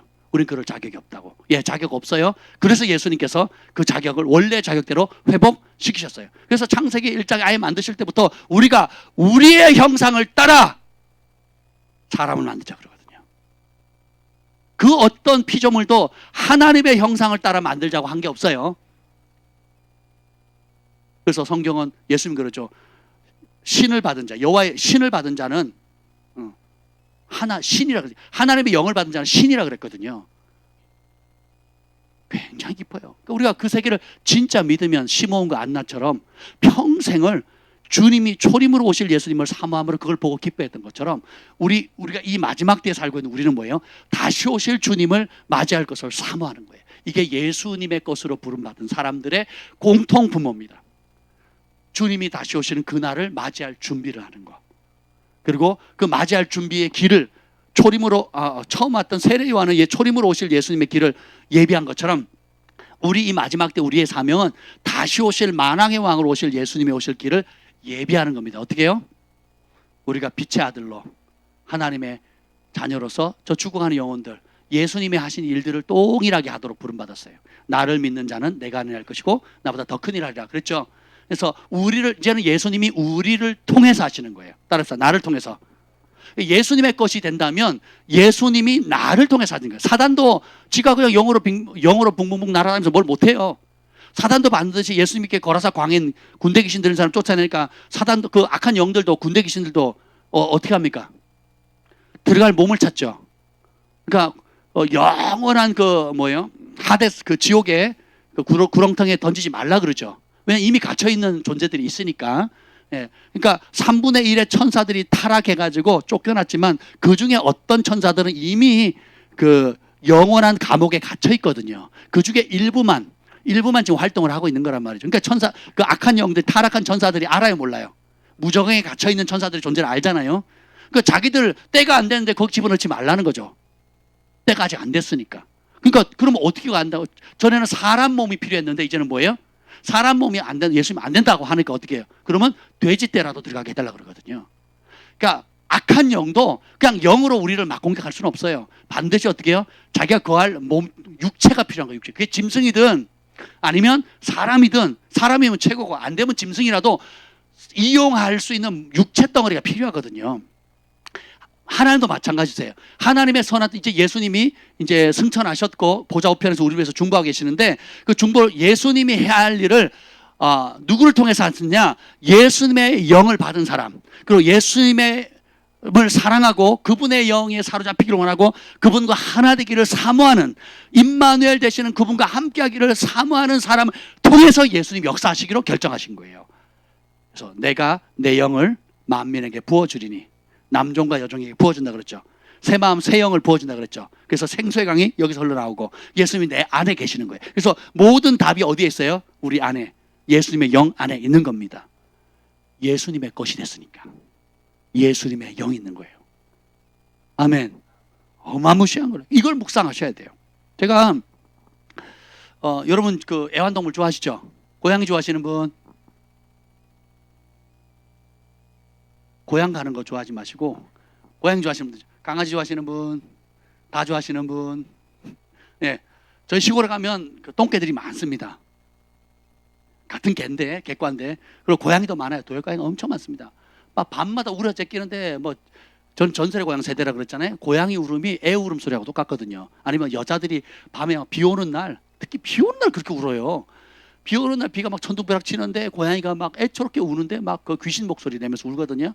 아니면 애기 목소리 내면서 울어요. 막 진짜 소름 돋아요. 그리고 성격도 캐나다 고양이나 미국 고양이는 안 그러는데 이 한국 고양이는 진짜 하여튼 정말 성격이 별로예요, 별로.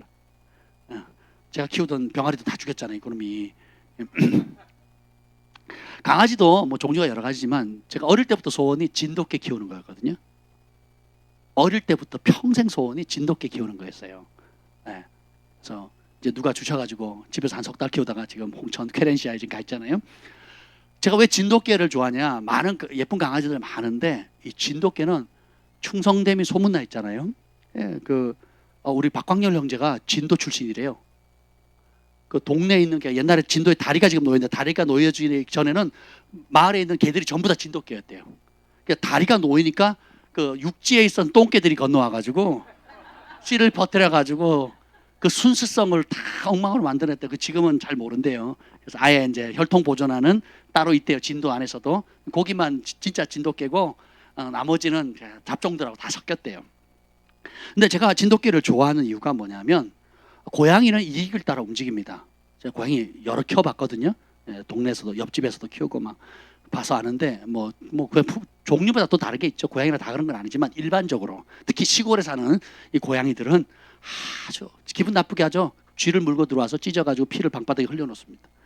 구석에다가. 그리고 주인 벽에 있죠. 그 밑에다 집어넣어버려요. 이게 고양이 하는 짓이에요. 지 기분 나쁘다고. 아니면 똥 싸고요. 오줌 지리고. 주인의 자리가 자기한테 해코지한 주인 있잖아요. 자기가 뭘 해달라는데 안 해주거나 안 해주면요. 그 안 해준 사람한테 가서 그렇게 한다니까요. 아주 영악해요. 아주 영악합니다. 안 그런 고양이는 복된 줄 아시고. 근데 동네 강아지들 음식만 주면 다 좋다고 쫓아다니죠. 근데 진돗개는 아주 세계적인 개임에도 불구하고 무슨 견 있잖아요. 그 특수견으로 키우지 못하는 이유가 한 가지예요. 주인을 바꾸질 않아요. 어릴 때는 괜찮아요.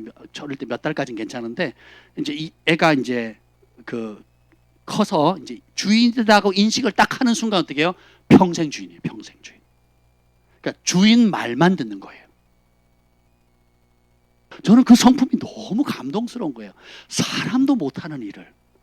사람도 이익이나 상황, 여건 되면 얼마든지 메뚜기 떼었다 어디로 기분 좋은 대로 폴짝폴짝 이렇게 뛰는데 이 진돗개는 그러지 않는다는 그걸 들으면서 내 평생의 소원이 저 진돗개 한번 키워보는 거. 앞으로도 키우고 싶은 마음이 있습니다. 그러면서 제가 배우게 되는 거죠. 내가 내 안에 그런 성품을 좋아하는 마음이 있구나. 충성됨을 좋아하는 마음이 있구나. 제가 참 그걸 좋아한다는 걸 알게 됐어요. 그러면서 동시에 이사야 1장 3절에 보면 소도 주인을 알고 나귀도 그 주인의 구유를 알지만 이스라엘 백성은 나를 알지 못하고 나의 백성은 깨닫지 못한다 그랬거든요. 소도 자기 주인도 알고 나귀도 그 주인의 구유 밥 주는 그 밥풍이 어딘지를 알거든요. 근데 하나님의 선택받은 백성은 예배도 드리고 절기도 지키고 헌금도 하는데 마음의 주인이 딴 데가 있는 거예요. 여러분이 통장만 주님 앞에 올려드릴 수 있으면요, 모든 주인 문제들은 쉽게 해결됩니다. 안정감이 거기가 있거든요. 자식을 사랑하는 거, 그럼 자식을 도와줘야 되잖아요. 그 안정감이 어디 있어요? 통장에 가 있거든요. 내 노후 안정감이 통장에 가 있거든요. 그리고 내가 지금 겪고 있는 사람들을 만날 때 동기들을 만나거나 또 주변에 모임에 가거나 심지어 교회 와서도 내가 그래도 좀 뽀대나게 있으려면 그 안정감이 어디 있어요? 쌓아놓은 통장에 있거든요. 또 그것이 없으면 어떻게 해요? 기가 죽어요. 그리고 꿀려요. 그리고 그것 때문에 스트레스 받아요. 그리고 그게 집착합니다. 근데 보세요. 있든 없든 상대적으로 많든 적든 예수님의 것이기 때문에 내 생명을 주님께 드리듯이 내 통장을 주님 앞에 드릴 수 있다면요, 자유케 됩니다. 해보세요. 꿀릴 게 하나도 없습니다. 주님이 저의 공급자신 거예요. 그리고 나는 축복의 통로인 거예요. 주가 쓰시겠다 할 때 언제든지 내어드릴 수 있는 통로가 되는 거고요. 그리고 돈 때문에 변절하지 않습니다. 돈 해주는 그 단맛 때문에 내가 죄짓지 않게 돼요. 그리고 그 잠깐의 유익을 위한 그 유혹에 넘어가지 않게 되는 거예요. 기꺼이 대가 지불하는 겁니다. 좋은 대학 못 가도 돼요. 안 가, 좋은 직장 안 가도 돼요. 그리고 좋은 사업권 안 따도 돼요. 내가 하나님 말씀에 순종할 수 있다면 나는 주님의 것이니까. 그리고 나를 부욕해 하시는 분은 주님이시다는 걸 내가 믿고 또 실제로 부욕해 하든 가난하게 하든 나는 지족하는 법을 배웠고 나는 하나님께서 내게 주신 하라고 명하신 그 일을 받들어 드리는 것, 나는 예수님의 것이기 때문에 그것이 내 인생의 목적이다 라고 하는 순간 모든 것들이 자유케 됩니다. 그러면 어떤 현상이 생기냐? 하늘이 주목해요. 하나님이 주목하십니다. 하나님 주목하면 누가 주목해요? 천사들이 주목하죠. 그리고 어떻게 해요? 그때 오는 게 요셉과 야곱과 다윗의 은총이 오는 거예요.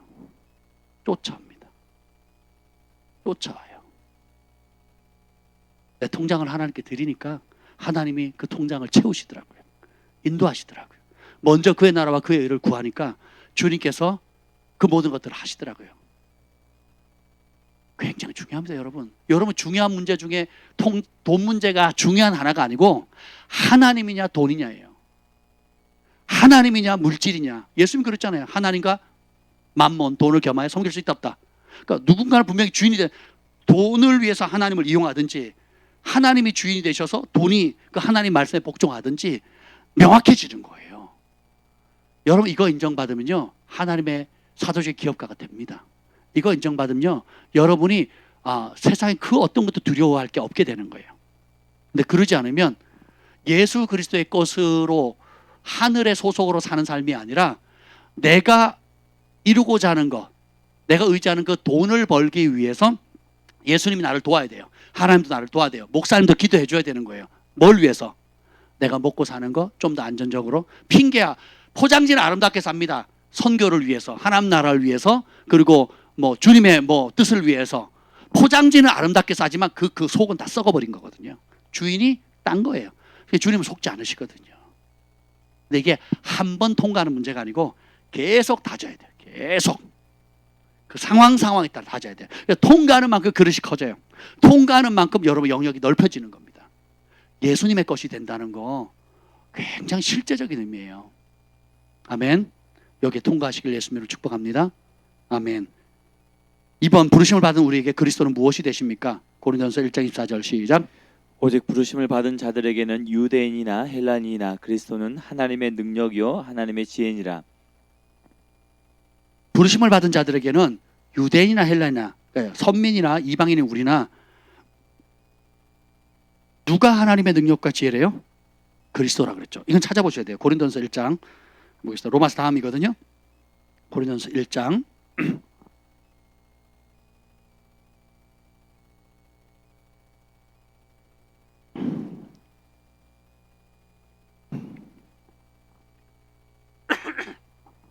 21절 읽어봅시다. 21절 시작.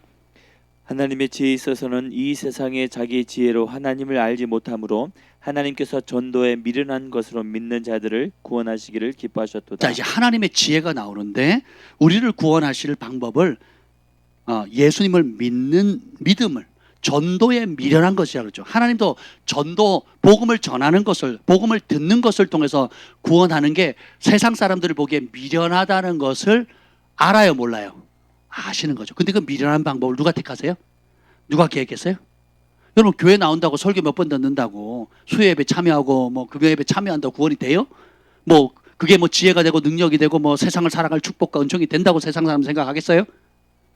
보통 교회를 다니지 않는 사람은 교회 다니는 남자들에 대해서 뭐라고 생각하는 줄 아세요? 이 비리비리한 것들. 남자가 얼마나 능력이 없으면 교회 가서 기도나 하고 있냐고. 그 시간에 돈 벌어. 그 시간에 노력이나 좀 해. 그 시간에 책 읽어라. 공부해라. 이렇게 생각하거든요. 저도 그렇게 생각했어요. 저도 그렇게 생각했거든요. 아니, 교회 나가면 돈이 나와 뭐가 나와. 거기서 무슨 지혜를 얻고 무슨 뭐 힘을 얻냐고. 이렇게 생각했거든요. 근데 이게 하나님의 지혜래요. 이거 보면 18절 읽어봅시다. 시작.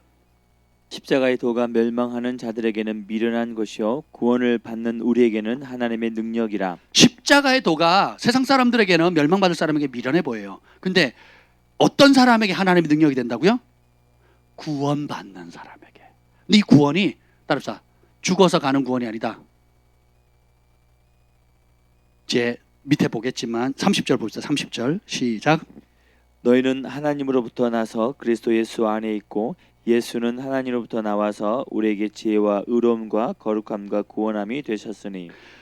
성경에서 말하는 구원은요 거의 99%가 죽어서 가는 구원이 아닙니다. 특별히 예수님, 마태, 마가, 누가, 요한 복음, 공간 복음서, 또 복음서에서 나온 구원은 죽어서 가는 구원을 말하지 않아요. 혈루증을 앓은 여인 믿음으로 만지니까 나았죠. 즉시 나았죠. 예수님 뭐라 해요? 내 믿음이 너를 구원했다. 따라 안심해라. 두려워하지 마라. 가라 그러죠. 그죠? 두 명의 소경이 부르짖습니다. 나사렛 예수의 우리를 불쌍히 여기소서. 무엇을 원하느냐? 보기를 원하나이다. 그때 뭐라 합니까? 내 믿음이 너를 구원하였다 그러거든요. 그러면 혈루증을 낳은 여인이 그 구원받았다고 하는 그 말은 지금 죽어서 천국 간다는 보증이에요? 그 하혈한다. 피를 계속 흘린다고 생각해 보세요. 그럼 죽은 목숨이잖아요. 죽은 목숨. 그죠? 그 상황에서 구원은 뭐예요? 영원한 나라에서 얻는 구원뿐만 아니라 지금 하나님의 나라가 지금 내 삶 가운데 지금 임하는 거거든요. 그죠? 그래서 예수님이 그 혈루증 여인의 구원이 되는 거예요. 지금 그의 생명을 앗아가는 육체적인 질병, 사단이 와서 도적질하고 죽이고 멸망시키는 그 사단의 도적질에 관한 그것에 무방비 상태로 돈을 다 쓰고 의원들한테 고생 다 당하고 그러고도 더 악화되는 죽을 수밖에 진짜 죽을 수밖에 없는 그 상황에서 예수님의 옷자락을 만지는 순간 구원이 되잖아요. 그래서 예수님에게 그런 능력이 있다는 믿음으로 율법을 깨고 찾아가서 만졌죠. 그 믿음이 그 여인의 병을 질병을 죽음의 병에서 건지는 구원이 되는 거예요. 그래서 그 여인에게 구원은 누구예요? 예수님인 거예요. 평생 눈이 멀어서 앞을 못 보는 사람인데 예수님이 지나간다는 소문을 듣습니다. 사람들이 웅성웅성해요. 저분이 예수입니다. 그러니까 소경이 어떻게 합니까? 나사렛 예수여 우리를 불쌍히 여기서 시끄러워 조용히 해. 그러니까 더 외칩니다. 나사렛 예수여 우리를 불쌍히 여기소서. 예수님이 가다가 멈추시죠. 오십니다. 그래서 물어요. 무엇을 원하느냐? 집을 원합니다. 가정을 꾸리기를 원합니다. 우리 자녀가 잘 되기를 원합니다가 아니죠. 아니 소경이라고 꼭 눈 떠달라고만 기도할 필요가 있어요? 그건 아니잖아요. 눈은 떴는데 일자리가 없으면 어떡해? 그렇잖아요. 눈을 떴는데 가족이 다 떠났어. 장가를 못 가요. 안 되잖아요. 사람은 소원이 다 다를 수 있어요. 근데 이 두 사람은 예수님께 얻을 수 있는 최고의 선물이 뭐라고 생각한 거예요? 눈을 여는 거라 그랬잖아. 그래서 어떻게 해요? 자신의 이렇게 앞을 못 보는 평생 장애를 안고 살아가는 그 문제에 대한 해답, 지혜, 치유가 누구에게 있다? 예수님께 있다는 거예요. 딸이 귀신 들렸습니다. 술 먹으러 여인이 어딜 가도 해결을 못해요. 이방인 여인입니다. 예수님께 옵니다. 우리 딸을 고쳐달라고. 예수님이 난 이스라엘에 잃어버린 양을 위해서 이방인에서 온 거 아니다. 그리고 주인의 자녀들의 줄 빵을 개들에게 줄 수 없다. 그랬더니 옳습니다. 그래요. 개들은 주인의 상에서 떨어지는 부스러기를 먹지 않습니까? 부스러기라도 줬으니 주십시오. 이렇게 얘기를 하거든요. 네, 딸아 안심해라. 내 믿음이 너를 구원했다. 평안히 가라 그러거든요. 그 여인에게 구원은 죽어서 이 딸이 귀신 들려가지고 계속 고생하다가 온갖 사고를 치다가 평생 엄마 마음을 아프게 하고 주변의 가족들을 고생시키다가 죽은 다음에 천국 가는 게 아니라고요. 그러면 모든 상황은 다 다르지만 귀신이 들렸던 질병이 들었던 불치병에 걸렸던 내가 지금 직면하고 있는 삶의 모든 문제의 해결자 그 문제로부터 빠져나와서 나를 구원해 줄 수 있는 하나님의 지혜 하나님의 능력이 누구라고요? 예수님이에요. 사업을 하다 겪는 어려움 관계 속에서 겪는 어려움 또 일상의 모든 내가 지금 스스로 해결하지 못하는 영적인 혼적인 육체적인 경제적인 사회적인 관계 속에서 이런 모든 것들의 진정한 해결자 진정한 해답 진정한 구원은 누가 주신다고요? 그것이 하나님의 지혜고 하나님 능력이라는 거예요. 그래서 보면 오늘 30절에 보면 예수는 하나님부터 와서 예수님이 하나님부터 왔다. 하나님께서 주신 대답이라는 거예요. 우리에게서 지혜가 우리의 지혜, 우리의 의로움, 우리의 거룩함, 우리의 구원이 되셨다는 거예요. 예수님의 것이 되면 예수님 안에서 모든 답을 찾으셔야 됩니다. 현실을 사는 동안은 내 욕심을 이루고 죽어서 천국행 티켓을 보장받는 인생은 신앙이 아니에요. 우상을 섬기는 거지. 내가 지금 직면하는 안팎의 모든 문제의 해답을 모든 문제를 누가 알고 계셔요? 예수님 다 알고 계시죠. 그분을 진짜 의지하는 거예요. 저는 모세와 엘리야 성경에 하나님께서 인정하는 의인들의 삶의 공통점을 봤습니다. 그게 뭐냐면 응답이 올 때까지 하나님 앞에 머무는 거예요. 그게 믿음입니다. 우리는 반대로 하죠. 기도는 찔끔하고 내 노력을 많이 하는 게 하나님을 기쁘시게 하는 거라고. 그리고 그 문제가 해결되지 않는 여러 가지 이유를 환경, 사람, 가정, 어릴 때 배경 온갖 이유를 댑니다. 그것 때문에 안 된다고. 간접적인 원인 될 수 있고 또 어떤 면에서는 주요한 원인 문제의 시발점이 될 수도 있어요. 간접적인 원인이든 직접적인 원인이든 그것이 문제의 뿌리든 상관없어요. 해답은 문제에 있는 게 아니고 해답은 어떻게 해요? 모세가 해결할 수 없는 문제가 생길 때마다 어떻게 하면 누구 앞에 무릎 꿇어요? 하나님 앞에 무릎 꿇죠. 엘리야는요, 하나님 앞에 무릎 꿇죠. 다니엘은 하나님 앞에 무릎 꿇죠. 언제까지요? 응답이 올 때까지. 이게 믿음입니다.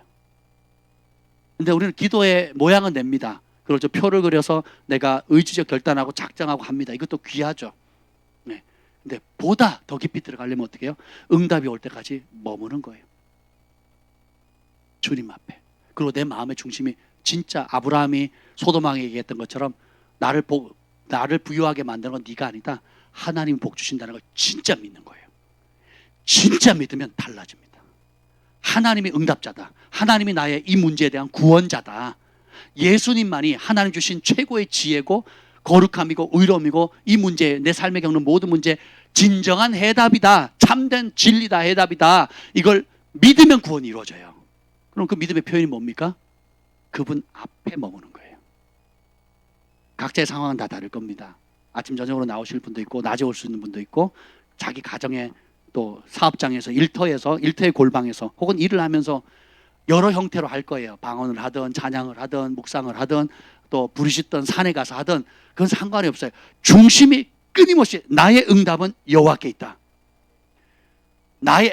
내가 얻을 수 있는 하나님의 능력과 하나님의 지혜는 예수님께 있다. 예수님이 해답이다. 백문일답 예수님이다. 예수님의 말씀 안에 있고 예수님과의 관계 속에 있고 예수님을 의지함에 있다. 그러면 예수님이 응답하신다. 오늘 우리가 찬양할 때 제 안에 그 믿음이 생기더라고요. 아, 내가 사람 보지 말아야 되겠다. 그리고 내가 이 자리에 주님이 지금 임하시도록, 지금 성령께서 우리를 사로잡으시도록 주님을 바라봐야 되겠다. 주님으로부터 오는 능력과 위로와 용서와 돌파와 은총을 삼아야 되겠다. 오늘 뭔가 좀 찬양이 다르지 않았습니까? 오늘 기도가 좀 뭔가 다르지 않았나요? 어떤 돌파가 오지 않았나요? 저 개인적으로는 그런 돌파의 문이 열린 것 같아요. 제 마음의 중심이 그렇게 정해져. 나는 예수님일 거고 예수님을 바라보겠다. 하나님의, 여기 보면 오직 부르심을 받은 자들에게 유대인이나 헬레나 그리스도는 하나님의 능력이 하나님의 지혜니라. 우리를 향한 하나님의 지혜와 능력, 하나님께서 해결해 주신 능력과 지혜는 우리의 노력이 아니에요. 예수님입니다. 모세처럼 엘리야처럼 다니엘처럼 다윗처럼 어떤 상황이든지 주님 앞에 나아가는 거. 그래서 필요한 게 이 복음을 모든 믿는 자에게 구원을 주시는 하나님의 능력이다. 이 복음은 모든 뭐 하는 자? 믿는 자에게 구원을 주시는 하나님의 능력. 열쇠가 뭐예요? 믿음이에요. 여기도 보면 로마서 1장에 보면 믿고 순종하는 자에게 역사한다 그랬거든요. 그리고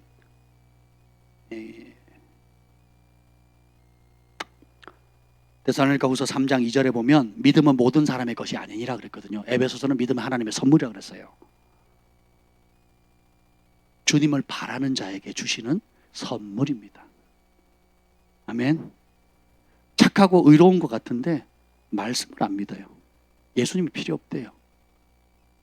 교회는 나오는 것 같은데 목사님도 좋아하고 성도들도 좋아하고 밥 먹는 것도 좋아하고 교제하는 것도 좋은데 하나님 말씀을 안 믿는 교인들이 많습니다. 불교는 스타일이 안 맞아. 나는 그게 안 맞는 것 같아.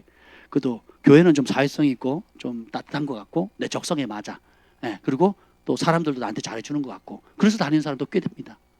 또 내가 하는 그 사업에 도움이 되니까 또 우리 자녀들이 또 모이는 그 학생회가 청년부가 수준 있는 애들이 오니까 좀 도움이 될 것 같아. 우리 아이들 시집장가 못 가는데 우리 온누리교회 그래서 많이 가잖아요. 온누리교회 많이 가요. 왜요? 결혼하려고 많이 가거든요. 아무래도 많으니까. 여러분, 믿음이 영적이라는 거, 하늘의 선물이라는 거 여러분 아세요? 그래서 우리가 자랑할 게 하나도 있다 없다? 없다. 그래서 31절 고린도전서 1장 31절 봅시다. 31절 1장 31절 시작. 기록된 바 자랑하는 자는 주 안에서 자랑하라 함과 같게 하려 함이라. 26절에 보면 너희 부르심을 보라 하면서 27절부터 29절까지 쭉 읽겠습니다. 시작. 그러나 하나님께서 세상에 미련한 것들을 택하사 지혜 있는 자들을 부끄럽게 하려 하시고 세상에 약한 것들을 택하사 강한 것들을 부끄럽게 하려 하시며 하나님께서 세상에 천한 것들과 멸시받는 것들과 없는 것들을 택하사 있는 것들을 피하려 하시나니 이는 아무 육체도 하나님 앞에서 자랑하지 못하게 하려 하심이라. 아멘. 세상에 미련한 것, 세상에 약한 것, 세상에 천한 것, 세상에 멸시받는 것, 없는 것들을 택하셔서 은혜를 주신 이유가 뭐라고요? 아무도 자랑하지 못하더라. 그래서 여러분의 약함이, 실패가, 수치가, 죄가 오히려 하나님의 긍휼을 끌어당긴 거예요. 누구도 돌봐주지 않으니까, 누구도 마음 알아주지 않으니까, 누구도 관심 갖지 않으니까. 그래서 어떻게 해요? 세상에서 버림받았으니까 주님이 찾아오시는 겁니다. 사람들은 환경과 상황과 재력이나 여러 가지 상황에 따라서 친구도 되어주고 또 도움도 주지만 자신의 조건에 맞지 않다고 생각하면 언제든지 버리죠. 그 버림받은 존재 상황 속에 주님이 찾아오시는 거예요. 그래서 나는 한결같이 너희를 사랑한다. 그리고 이것이 진짜 사랑이다라는 걸 알려주시는 거예요. 우리가 그 사랑을 다 입었지 않습니까? 내가 주님을 잘 믿겠습니다 했을 때 교회를 나간 게 아니거든요. 내가 정말 성령 충만해서 뜨겁게 뭘 했을 때 주님이 만나주신 게 아니거든요. 오히려 그 반대였죠. 주님을 모른다 할 때, 주님을 욕한다 할 때, 더 이상 못 살아요. 차라리 죽을래요. 그냥 끝냈으면 끝났다, 인생 끝났다 할 때 내가 주님도 필요 없고 가족도 필요 없고 나도 필요 없고 다 싫어할 그때에 주님이 오신 거거든요. 그 은혜 받으셨잖아요. 우리 김학대형제님. 그죠? 제가 그걸 나누는데 막 제 온몸이 막 전율을 하는 거예요. 아, 맞다. 이게 하나님 사랑이구나. 내가 정말 나도 포기했을 때, 그냥 교회하고 담 쌓았을 때, 목사님도 싫고 교회도 싫고 다 싫다 할 그때 찾아오셔서 말씀을 주셨거든요. 근데 그 한 말씀이 인생을 송두리째 바꾸는 거예요. 너는 내 사랑하는 아들이요, 내 기뻐하는 자다. 제 영에 각인된 말씀 중에 하나거든요. 내가 너를 지명하여 불렀나니 너는 내 것이다. 그 한 말씀이 내 영을 송두리째 바꾼 거거든요. 여전히 죄 가운데 있었고, 여전히 방향이 없었고, 여전히 혈기등등하고, 여전히 주님의 은혜를 몰랐지만 주님의 이름이 뭡니까? 알파. 나는 알파와 오메가 아니라 처음과 나중이라 그랬죠. 나의 처음 모습도 아시고 마지막 되어질 모습도 알아요. 내 마지막에 되어질 모습, 예수 그리스도 안에서 변화되어서 그분의 손에 사로잡혔을 때 마지막에 어떻게 될지도 처음부터 알고 계세요. 신비입니다. 신비예요. 그래서 소망이가 전에 찬양하다 하는 환상을 보여가지고, 그죠? 네. 주님께서 제가 하나님의 손잡고 예수님 손잡고 가지고 천국에 들어가는 걸 보여줬대요. 저는요 그게 얼마나 위로가 되는지 몰라요. 우리 소망이를 통해서 하나님이 제 마지막 되어질 모습을 보여줬잖아요. 마귀 손잡고 지옥 가는 모습을 봤으면 얼마나 끔찍하겠어요. 그렇죠? 주님이 손을 잡고 저는 그걸 더 끌어당겼어요. 내가 왜 죽어서 손잡고 가냐 이 말이에요. 지금부터 잡고 가는 거지. 매 순간 잡고 가는 거죠. 단 한순간도 그분을 놓지 않는 거죠. 오늘 다음 구절에 나눌 건데 단 한순간도 내가 놓지 않는, 여기 보면 그 내용이 나와요. 디모데전서 우리가 어떤 싸움을 위해서 부름받았느냐 할 때 디모데전서 6장 12절 읽어봅시다. 시작. 믿음의 선한 싸움을 싸우라. 영생을 취하라. 이를 위하여 내가 부르심을 받았고 많은 증인 앞에서 선한 증언을 하였도다. 자, 우리의 싸움이 믿음의 싸움이라는 거예요. 그죠? 싸우라. 영생을 취하라. 이 취하라가 뭐냐면 술에 취하라 뭐 이런 취하라가 아니고, 여기 보면 영어 성경에 보면 나와있죠. hold tight라고 나와있어요. 꽉 잡아라는 거예요. 근데 이 꽉 잡는 동일한 단어가 어디서 나오느냐? 마태복음 14장 31절에 나오는데요. 예수께서 바다를 거리실 때 베드로가 주의시거든 나도 걷게 해달라 그러죠. 걷다가 풍랑 보고 자빠지죠. 물속에 빠졌을 때 예수님이 아이 고소하다 이 믿음 없는 것을 하고 꼬로록 한 3번 4번 들어가서 힘 빠질 때 건진 게 아니죠. 성경은 뭐라고 나냐면 예수께서 즉시 따라서 즉시 손을 내밀어 저를 붙잡으시며 믿음이 적은 자여 왜 의심하였느냐 그러거든요. 즉시 오셔서 붙잡아 주셨어요. 할렐루야. 물에 빠진 사람을 살살 붙잡으면 건질 수 있어요? 못 건져요? 못 건지죠. 예수님이 물에 빠져 지금 죽어가는, 폭풍 속에서 죽어가는 베드로를 잡을 때 손가락 잡으셨겠어요? 부드럽게 잡았겠어요? 어떻게 잡았겠어요? 놓치면 죽잖아요. 그러니까 어떻게 해요? 잡고 안 놓죠. 건져낼 때까지. 그래서 이게 동일한 단어거든요. 잡다는. 예수님께서 물에 빠진 베드로를, 풍랑 속에서 빠진 베드로를 확 잡아 끌어당기시 주님께서 뭐라 그래요? 너희도 믿음의 선한 싸움을 싸워라. 영생을 취하는데 어떻게 취하라고요? 예수님이 물에 빠진 베드로를 건져서 끄집어내는 그런 강도로, 생명을 사느냐 죽느냐는 강도로 너희에게 준 영생을 굳게 잡으라는 거예요. 왜 그래요? 뺏어가는 영혼 사냥꾼이 있으니까. 믿음을 뺏어가고 용서의 자유, 정죄함이 없는데 정죄를 주고, 정죄 받으면 어떻게, 그 정죄를 받으면 어떻게 돼요? 멀어지겠죠. 이 친구가 있는데 맨날 나만 보면 욕해. 맨날 나만 보면 옛날 과거죄를 들잖아요. 그럼 친해질 수 있어요, 없어요? 못 되죠. 그러니까 멀어지게 되죠. 안 만나게 되죠. 내가 주님 앞에 나가는데 그 정죄 참소의 화살을 받으면 하나님께 가까이 나가게 되고 멀어지게 되겠어요? 멀어지게 되죠. 근데 그런 죄도 용서해졌다는 용서의 확신이 들면 다 그 내 과거를 알고 있는데 용서해졌어요. 그리고 없었던 것처럼 지워버리고 더 사랑해준다면 가까워지겠어요? 멀어지겠어요? 하나님도 마찬가지라는 겁니다. 주님이 우리를 용서하실 때 어떻게 해요? 70번씩 7번이 아니라 무한대로 용서하라 그랬죠? 그렇게 명령하신 분이 우리를 몇 번만 용서하시겠어요? 여러분 가끔 그런 생각 안 드세요? 똑같은 죄로 한 30번, 40번 회개하고 50번, 60번, 100번 넘어가면 어떻게 되겠어요? 체면 있지. 그 얘기 입에서 꺼내요? 못 꺼내요? 못 꺼내죠. 근데 주님은 용서하시겠대요. 근데 마귀는 뭐라 그래요? 뭐라 그러죠? 너는 뭐도 없냐? 그러면서 네가 그러고도 하나님 앞에 나아갈 수 있어? 지금 몇 번째인데? 지금 몇 년째인데? 네가 어릴 때부터 지금까지 그거 못 끊고 있지 않냐? 끊임없이 정죄하고 참소하거든요. 근데 주님 뭐예요? 끊을 때까지 도와주세요. 자유케 될 때까지 도와주세요. 해방될 때까지 도와주세요. 그걸 믿는 게 믿음입니다. 믿음의 영역은 좀 많이 달라요. 그래서 우리가 전하는 말씀 뭐예요? 믿음의 말씀이야 그랬죠. 그리고 오늘 보면 믿음의 선한 싸움을 싸우라 그랬죠. 우리는 육의 싸움을 싸우거든요. 신앙생활은 따로고 현실의 싸움에 더 치열합니다. 염려하고 근심하고 욕심부리고 그리고 거기에 에너지 다 쏟다가 찌끄레기 시간, 그리고 믿음을 작동할 틈이 없어요. 내 혈기와 생각과 계산과 전략과 세상의 영, 세상의 방식, 세상의 것들, 세상의 뉴스에서 나오는 흐름들이나 동종업계의 사람들이 하는 그 방법들에, 아니면 이전에 내가 익숙했던 그 사고방식의 그것을 가지고 싸우기 때문에 주님의 약속의 말씀과 축복과 임마누엘 되시는 하나님, 예수님의 영, 그리고 하나님의 지혜, 하나님의 능력을 가지고 믿음의 선한 싸움을 할 여력을 안 가진다니까요. 그렇게 백전백패죠. 어떤 상황에서도 다니엘이 누구를 잡아요? 하나님 잡죠. 그렇죠? 다니엘의 세 친구 죽음 앞에 누굴 잡습니까? 하나님을 잡거든요. 살 기회 있었어요, 없었어요? 있었어요. 잡아요, 안 잡아요? 안 잡죠. 왕의 비위 맞춰요, 안 맞춰요? 자기의 관직을 유지하기 위해서 타협해요, 안 해요? 이게 믿음입니다. 하늘이 인정하는 믿음. 이게 믿음의 선한 싸움이에요. 그럼 싸움은 어디서 일어나냐? 그 믿음을 반대하는 세력이 있을 때 싸움이 나죠. 우리가 다 믿는다 그러면 싸울 필요 있어요, 없어요? 저 다 믿는 근데 믿음이 작동하지 않는 세계가 어디예요? 여러분의 직장과 일상의 삶이에요. 일상의 삶.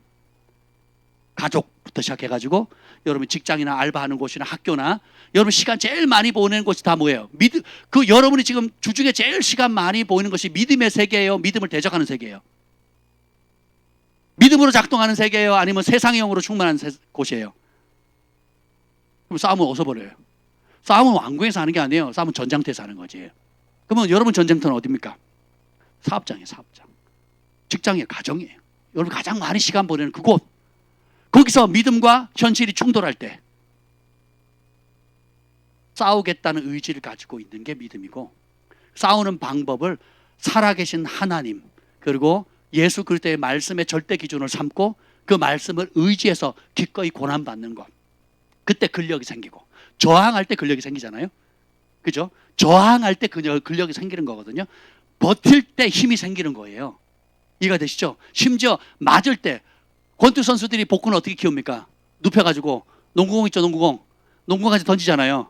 눕혀놓고. 그럼 힘을 주잖아요. 맞을 때마다 힘이 들어가잖아요. 맞으면 보통 사람 멍들고 아프다고 쓰러지고 떼굴떼굴 구를 텐데 권투 선수들은 어떻게 합니까? 또 K1, K2 선수들 뭐 합니까? 때리는 것도 연습하지만 맞는 것도 연습하거든요. 맞으면서 어떻게 해요? 보통 사람 한 대 맞으면 그냥 쓰러질 건데 수십 번, 수백 번, 수천 번 맞죠. 수천 번 맞으면서 어떻게 해요? 근력을 강화시키는 거거든요. 그래서 여러분이 말 한마디도 막 쓰러지는 사람, 말 한마디 상처받는 사람 약한 거예요. 근데 오히려 내가 그 상황에서 사랑으로 축복하고 중보하고, 원수를 축복하라 그랬죠.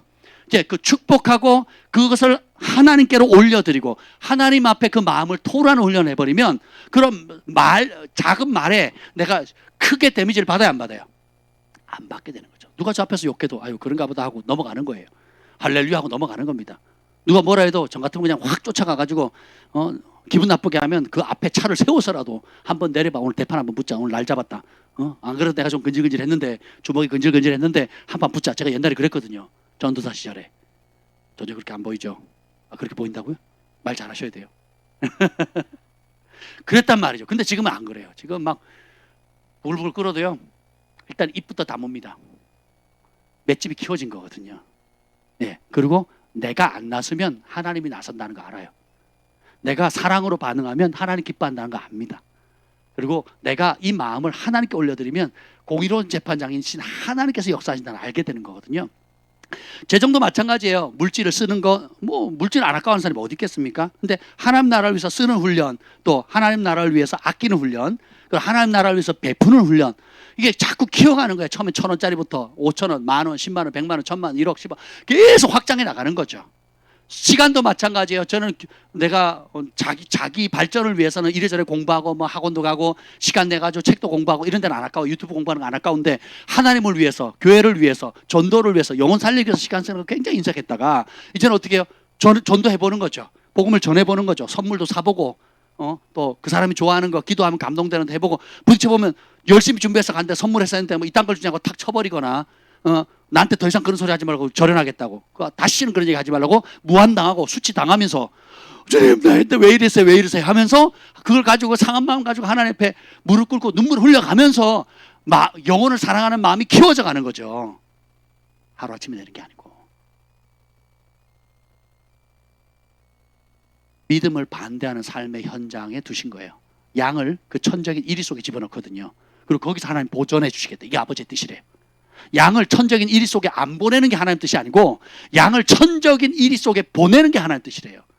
거기서 빛을 발하도록, 거기서 보존되도록, 거기서 하나님의 영광을 나타내도록, 사망의 음침한 골짜기를 안 다니는 게 아니라 사망의 음침한 골짜기 한복판으로 들어가는 거예요. 그리고 그 자리에 믿음의 눈을 열었을 때 주님이 곁에 계신 것을 보고 믿음의 싸움을 싸우는 거, 이게 하나님의 방법이에요. 할렐루야. 우리 예수님의 것이고 성령으로 인침받았거든요. 하늘 시민권으로 인을 쳤거든요. 주님이 어떻게 해요? 천사들 붙이시고 주님이 함께, 우리가 보이든 보이지 않든 상관없이 주님이 함께 하시는 거예요. 믿으십니까? 그럼 그 믿는 대로 말하고 행동하는 거. 그래서 사람 앞에 시인하면 하늘 앞에서, 하늘의 천사들 앞에서, 하나님 앞에서 예수님이 시인하겠다 그랬거든요. 근데 교회에서만 그리스도인인 척하고 문 밖에 나가는 순간 딱 떼버리면, 여러분 성경책 들고 다니는 게 부끄러운가요? 만화책 읽는 거 안 부끄럽죠? 잡지 읽는 거 안 부끄럽잖아요? 전문 서적, 여러분 전공 서적 뭐 이런 건 안 부끄럽죠? 근데 성경책을 들고 다니는 거, 또 커피숍이나 여러분 사무실이나 이것에 성경을 읽는 걸 부끄러워한다면 주님도 부끄러워하실 거예요, 여러분을. 오히려 당당해야죠. 무슨 책을 그렇게 열심히 읽어? 아유, 나의 영의 양식이야. 나 이것 때문에 살아. 이것 때문에 행복해. 뭔데? 이 성경이야. 아유, 요즘도 그런 거 읽어? 이거 몰라서 하는 소리. 전 세계에서 가장 많이 팔린 베스트셀러야. 최고 많이 찍었어. 그리고 이 성경책을 불태우려고 수많은 독재자들과 압제자들이 했지만 지금까지도 가장 많이 팔렸고 가장 많이 읽히고 최고의 책이, 한번 읽어봐. 그래? 그러면 그럼 내가 선물해 줄게. 이렇게 나와야죠. 마태복음도 읽으면 힘드니까 마태복음 2장부터 읽어. 이렇게 이런 고면도 좀 해주시고, 그리고 한 구절, 여러분 색칠한 거 있잖아요. 딱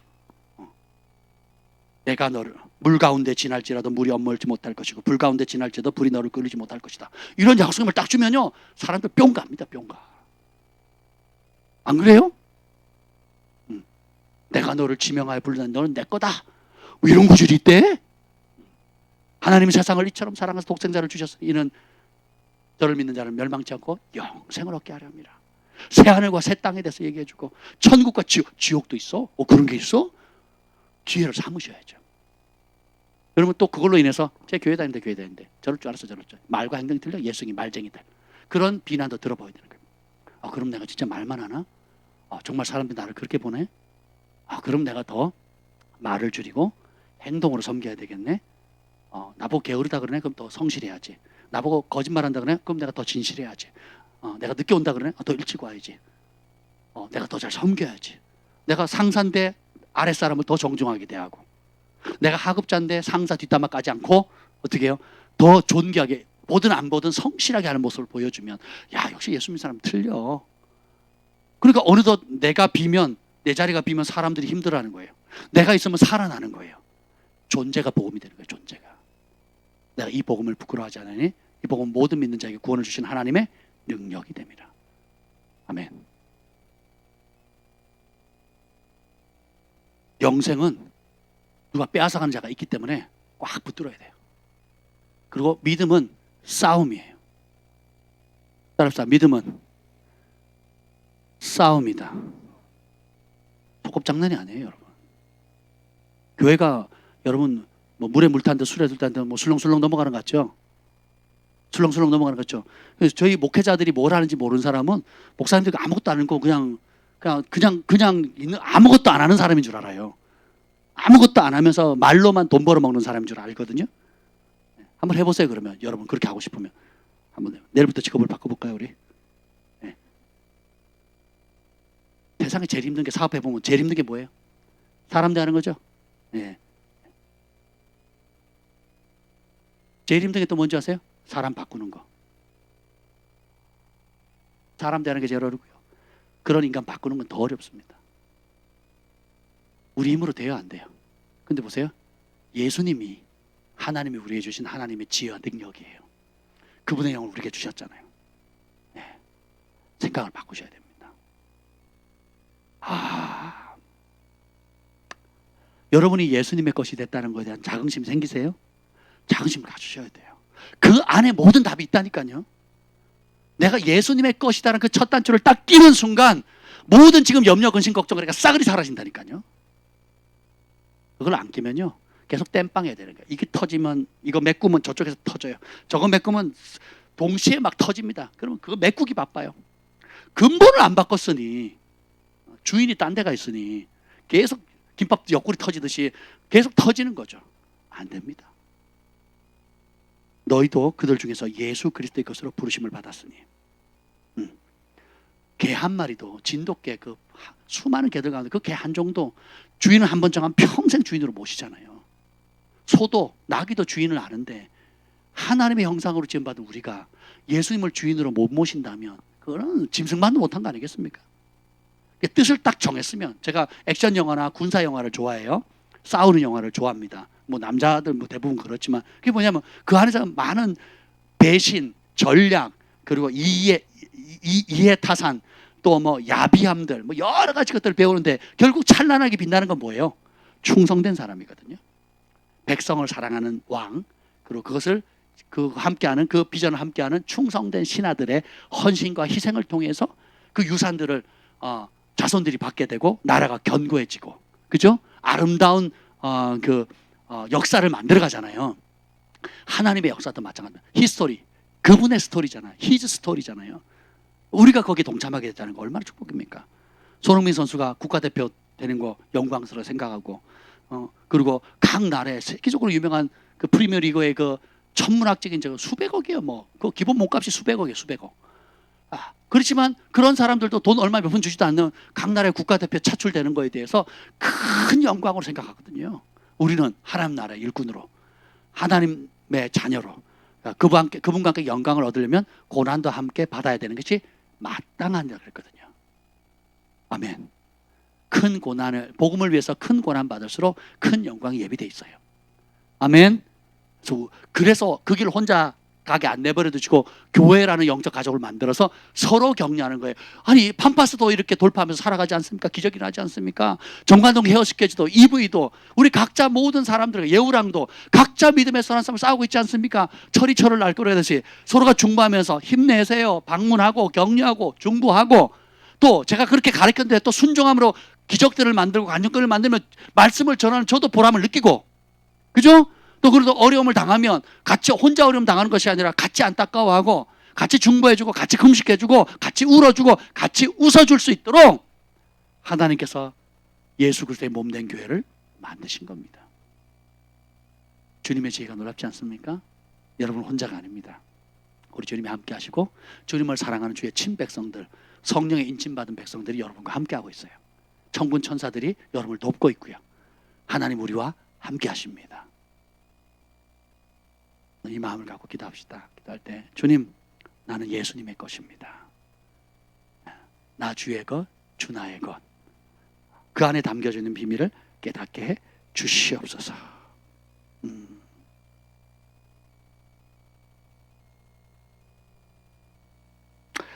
베드로전서 1장 13절 읽고 마칠게요. 그러므로 너희는 마음의 허리를 동이고 근신하여 예수 그리스도께서 나타나실 때에 너희에게 가져올 은혜를 온전히 바랄지어다. 베드로전서 1장 13절입니다. 그냥 적어 놓으세요. 마음의 허리를 동이라는 거예요. 허리는 어디다, 그 끈은 어디다 동의해야 되는 거예요? 허리다 동의해야 되잖아요. 근데 여기 뭐 마음에, 믿음의 근간이 마음에 있거든요. 이 마음을 지키는 거, 생명의 근원이 거기서 나오잖아요. 그러니까 믿음은 마음으로 작동해야 되는 거예요. 마음으로 믿어야 돼요. 그래서 깨어 있어야 될 게 뭐예요? 예수님이 나타나실 때 예수님이 직접 가져다 주실 그분의 은혜를 바라는 거예요. 우리 이 땅에서 매일 천국의 능력을 맛볼 수도 있고 하나님 주시는 그 믿음의 헌신으로 말미암아 주시는 축복도 있지만 이 땅에서 받는 축복과 영원한 나라에 우리 주 예수님이 오실 때 혹은 내가 갈 수 있잖아요. TV 조슈아 목사님이 57세의 일기로 지난 6월 5일 날 이틀 전이죠. 지난 토요일 날 소천하셨습니다. 마지막 토요 무슨 모임을 예배를 드리고 소천하셨어요. 아무도 너무 전 세계가 충격에 빠진 거예요 지금. 이유는 몰라요. 근데 마지막 설교가 뭐냐면 Watch and Pray예요. 깨어 기도해라. 그리고 그분이 하신 말씀이 뭐냐면 한 번뿐인 삶 예수님을 위해 살자예요. 그리고 이분의 모토가 이었어요. 내가 이 땅에 있는 이유는 하나님께 기도하기 위함이고, 그러니까 만사가 때가 있는데 내가 이 땅에 있는 동안은 기도하기 위해서 있는 거고 그걸 마치면 아버지께로 본향으로 돌아간다 그랬거든요. 그리고 마지막으로 한 설교 제목이 깨어 기도하라는 겁니다. 기도는 믿음의 표현입니다. 믿음 있는 자만 기도할 수 있어요. 오늘 밤에 기도합시다. 그리고 여러분이 일상의 삶 가운데 무시로 기도합시다. 그리고 마음의 뜻을 정했습니다. 나는 예수님의 것이니까 이제 모든 해답을 예수님 앞에서 찾겠다. 예수님께 나아가겠다. 자빠져도 세상 뒤로 자빠지지 마시라고 그랬죠. 예수님의 발치 앞에 자빠지는 거기서 울고 거기서 버티고 거기서 긍휼을 구하면 위로부터 응답이 옵니다.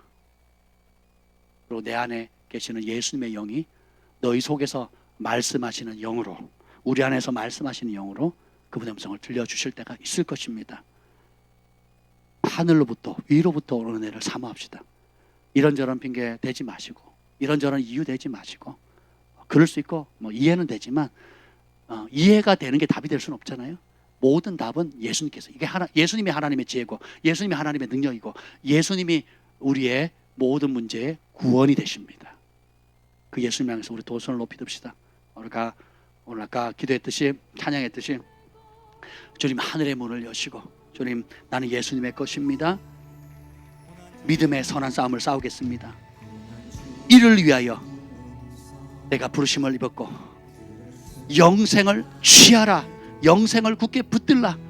영혼을 사냥하는 우리의 믿음을 빼앗아가려는 원수 마귀의 권세를 우리가 계계를 모르는 바가 아닙니다. 예수님으로 대적합니다. 이제는 믿음의 선한 싸움을 싸우며 나는 선한 싸움을 싸우고 나의 달려갈 길을 마치고 믿음을 지켰다고 고백했던 그 바울처럼 하나님 내가 끝까지 이 믿음의 선한 싸움 싸우게 하여 주시옵소서. 오늘 그 달려갈 수 있는 용기를 부어주시고 마지막 이 부르심에 달려갈 길을 온전히 마치고 믿음을 마지막 끝까지 지킬 수 있는 은혜를 부어달라고, 오늘 여러분의 삶에 직면하고 있는 어려움, 또 믿음을 대적하는 삶의 현장 가운데서 하나님 내가 믿음으로 반응할 수 있는 은혜를 주시옵소서. 주께서 내게 베푸신 은혜, 처음 만나 주셨던 은혜, 내가 아무것도 못할 때, 주님을 모른다 할 때, 주님을 덩졌을 때 주님께서 전적으로 찾아와서 내게 은혜를 주신 그 놀라운 은혜에 감격하게 하시고 감사하게 하시고, 그런 주님의 능력, 나보다 크신, 나의 한계보다 크신 주님의 능력을 신뢰합니다. 주님께 답이 있습니다. 내가 주님 앞에 나아갑니다. 오늘 이 밤에 주님으로부터 응답을 받을 것입니다. 주님을 기다립니다. 주님을 사모합니다. 우리 함께 주의 이름을 부르짖어 기도합니다.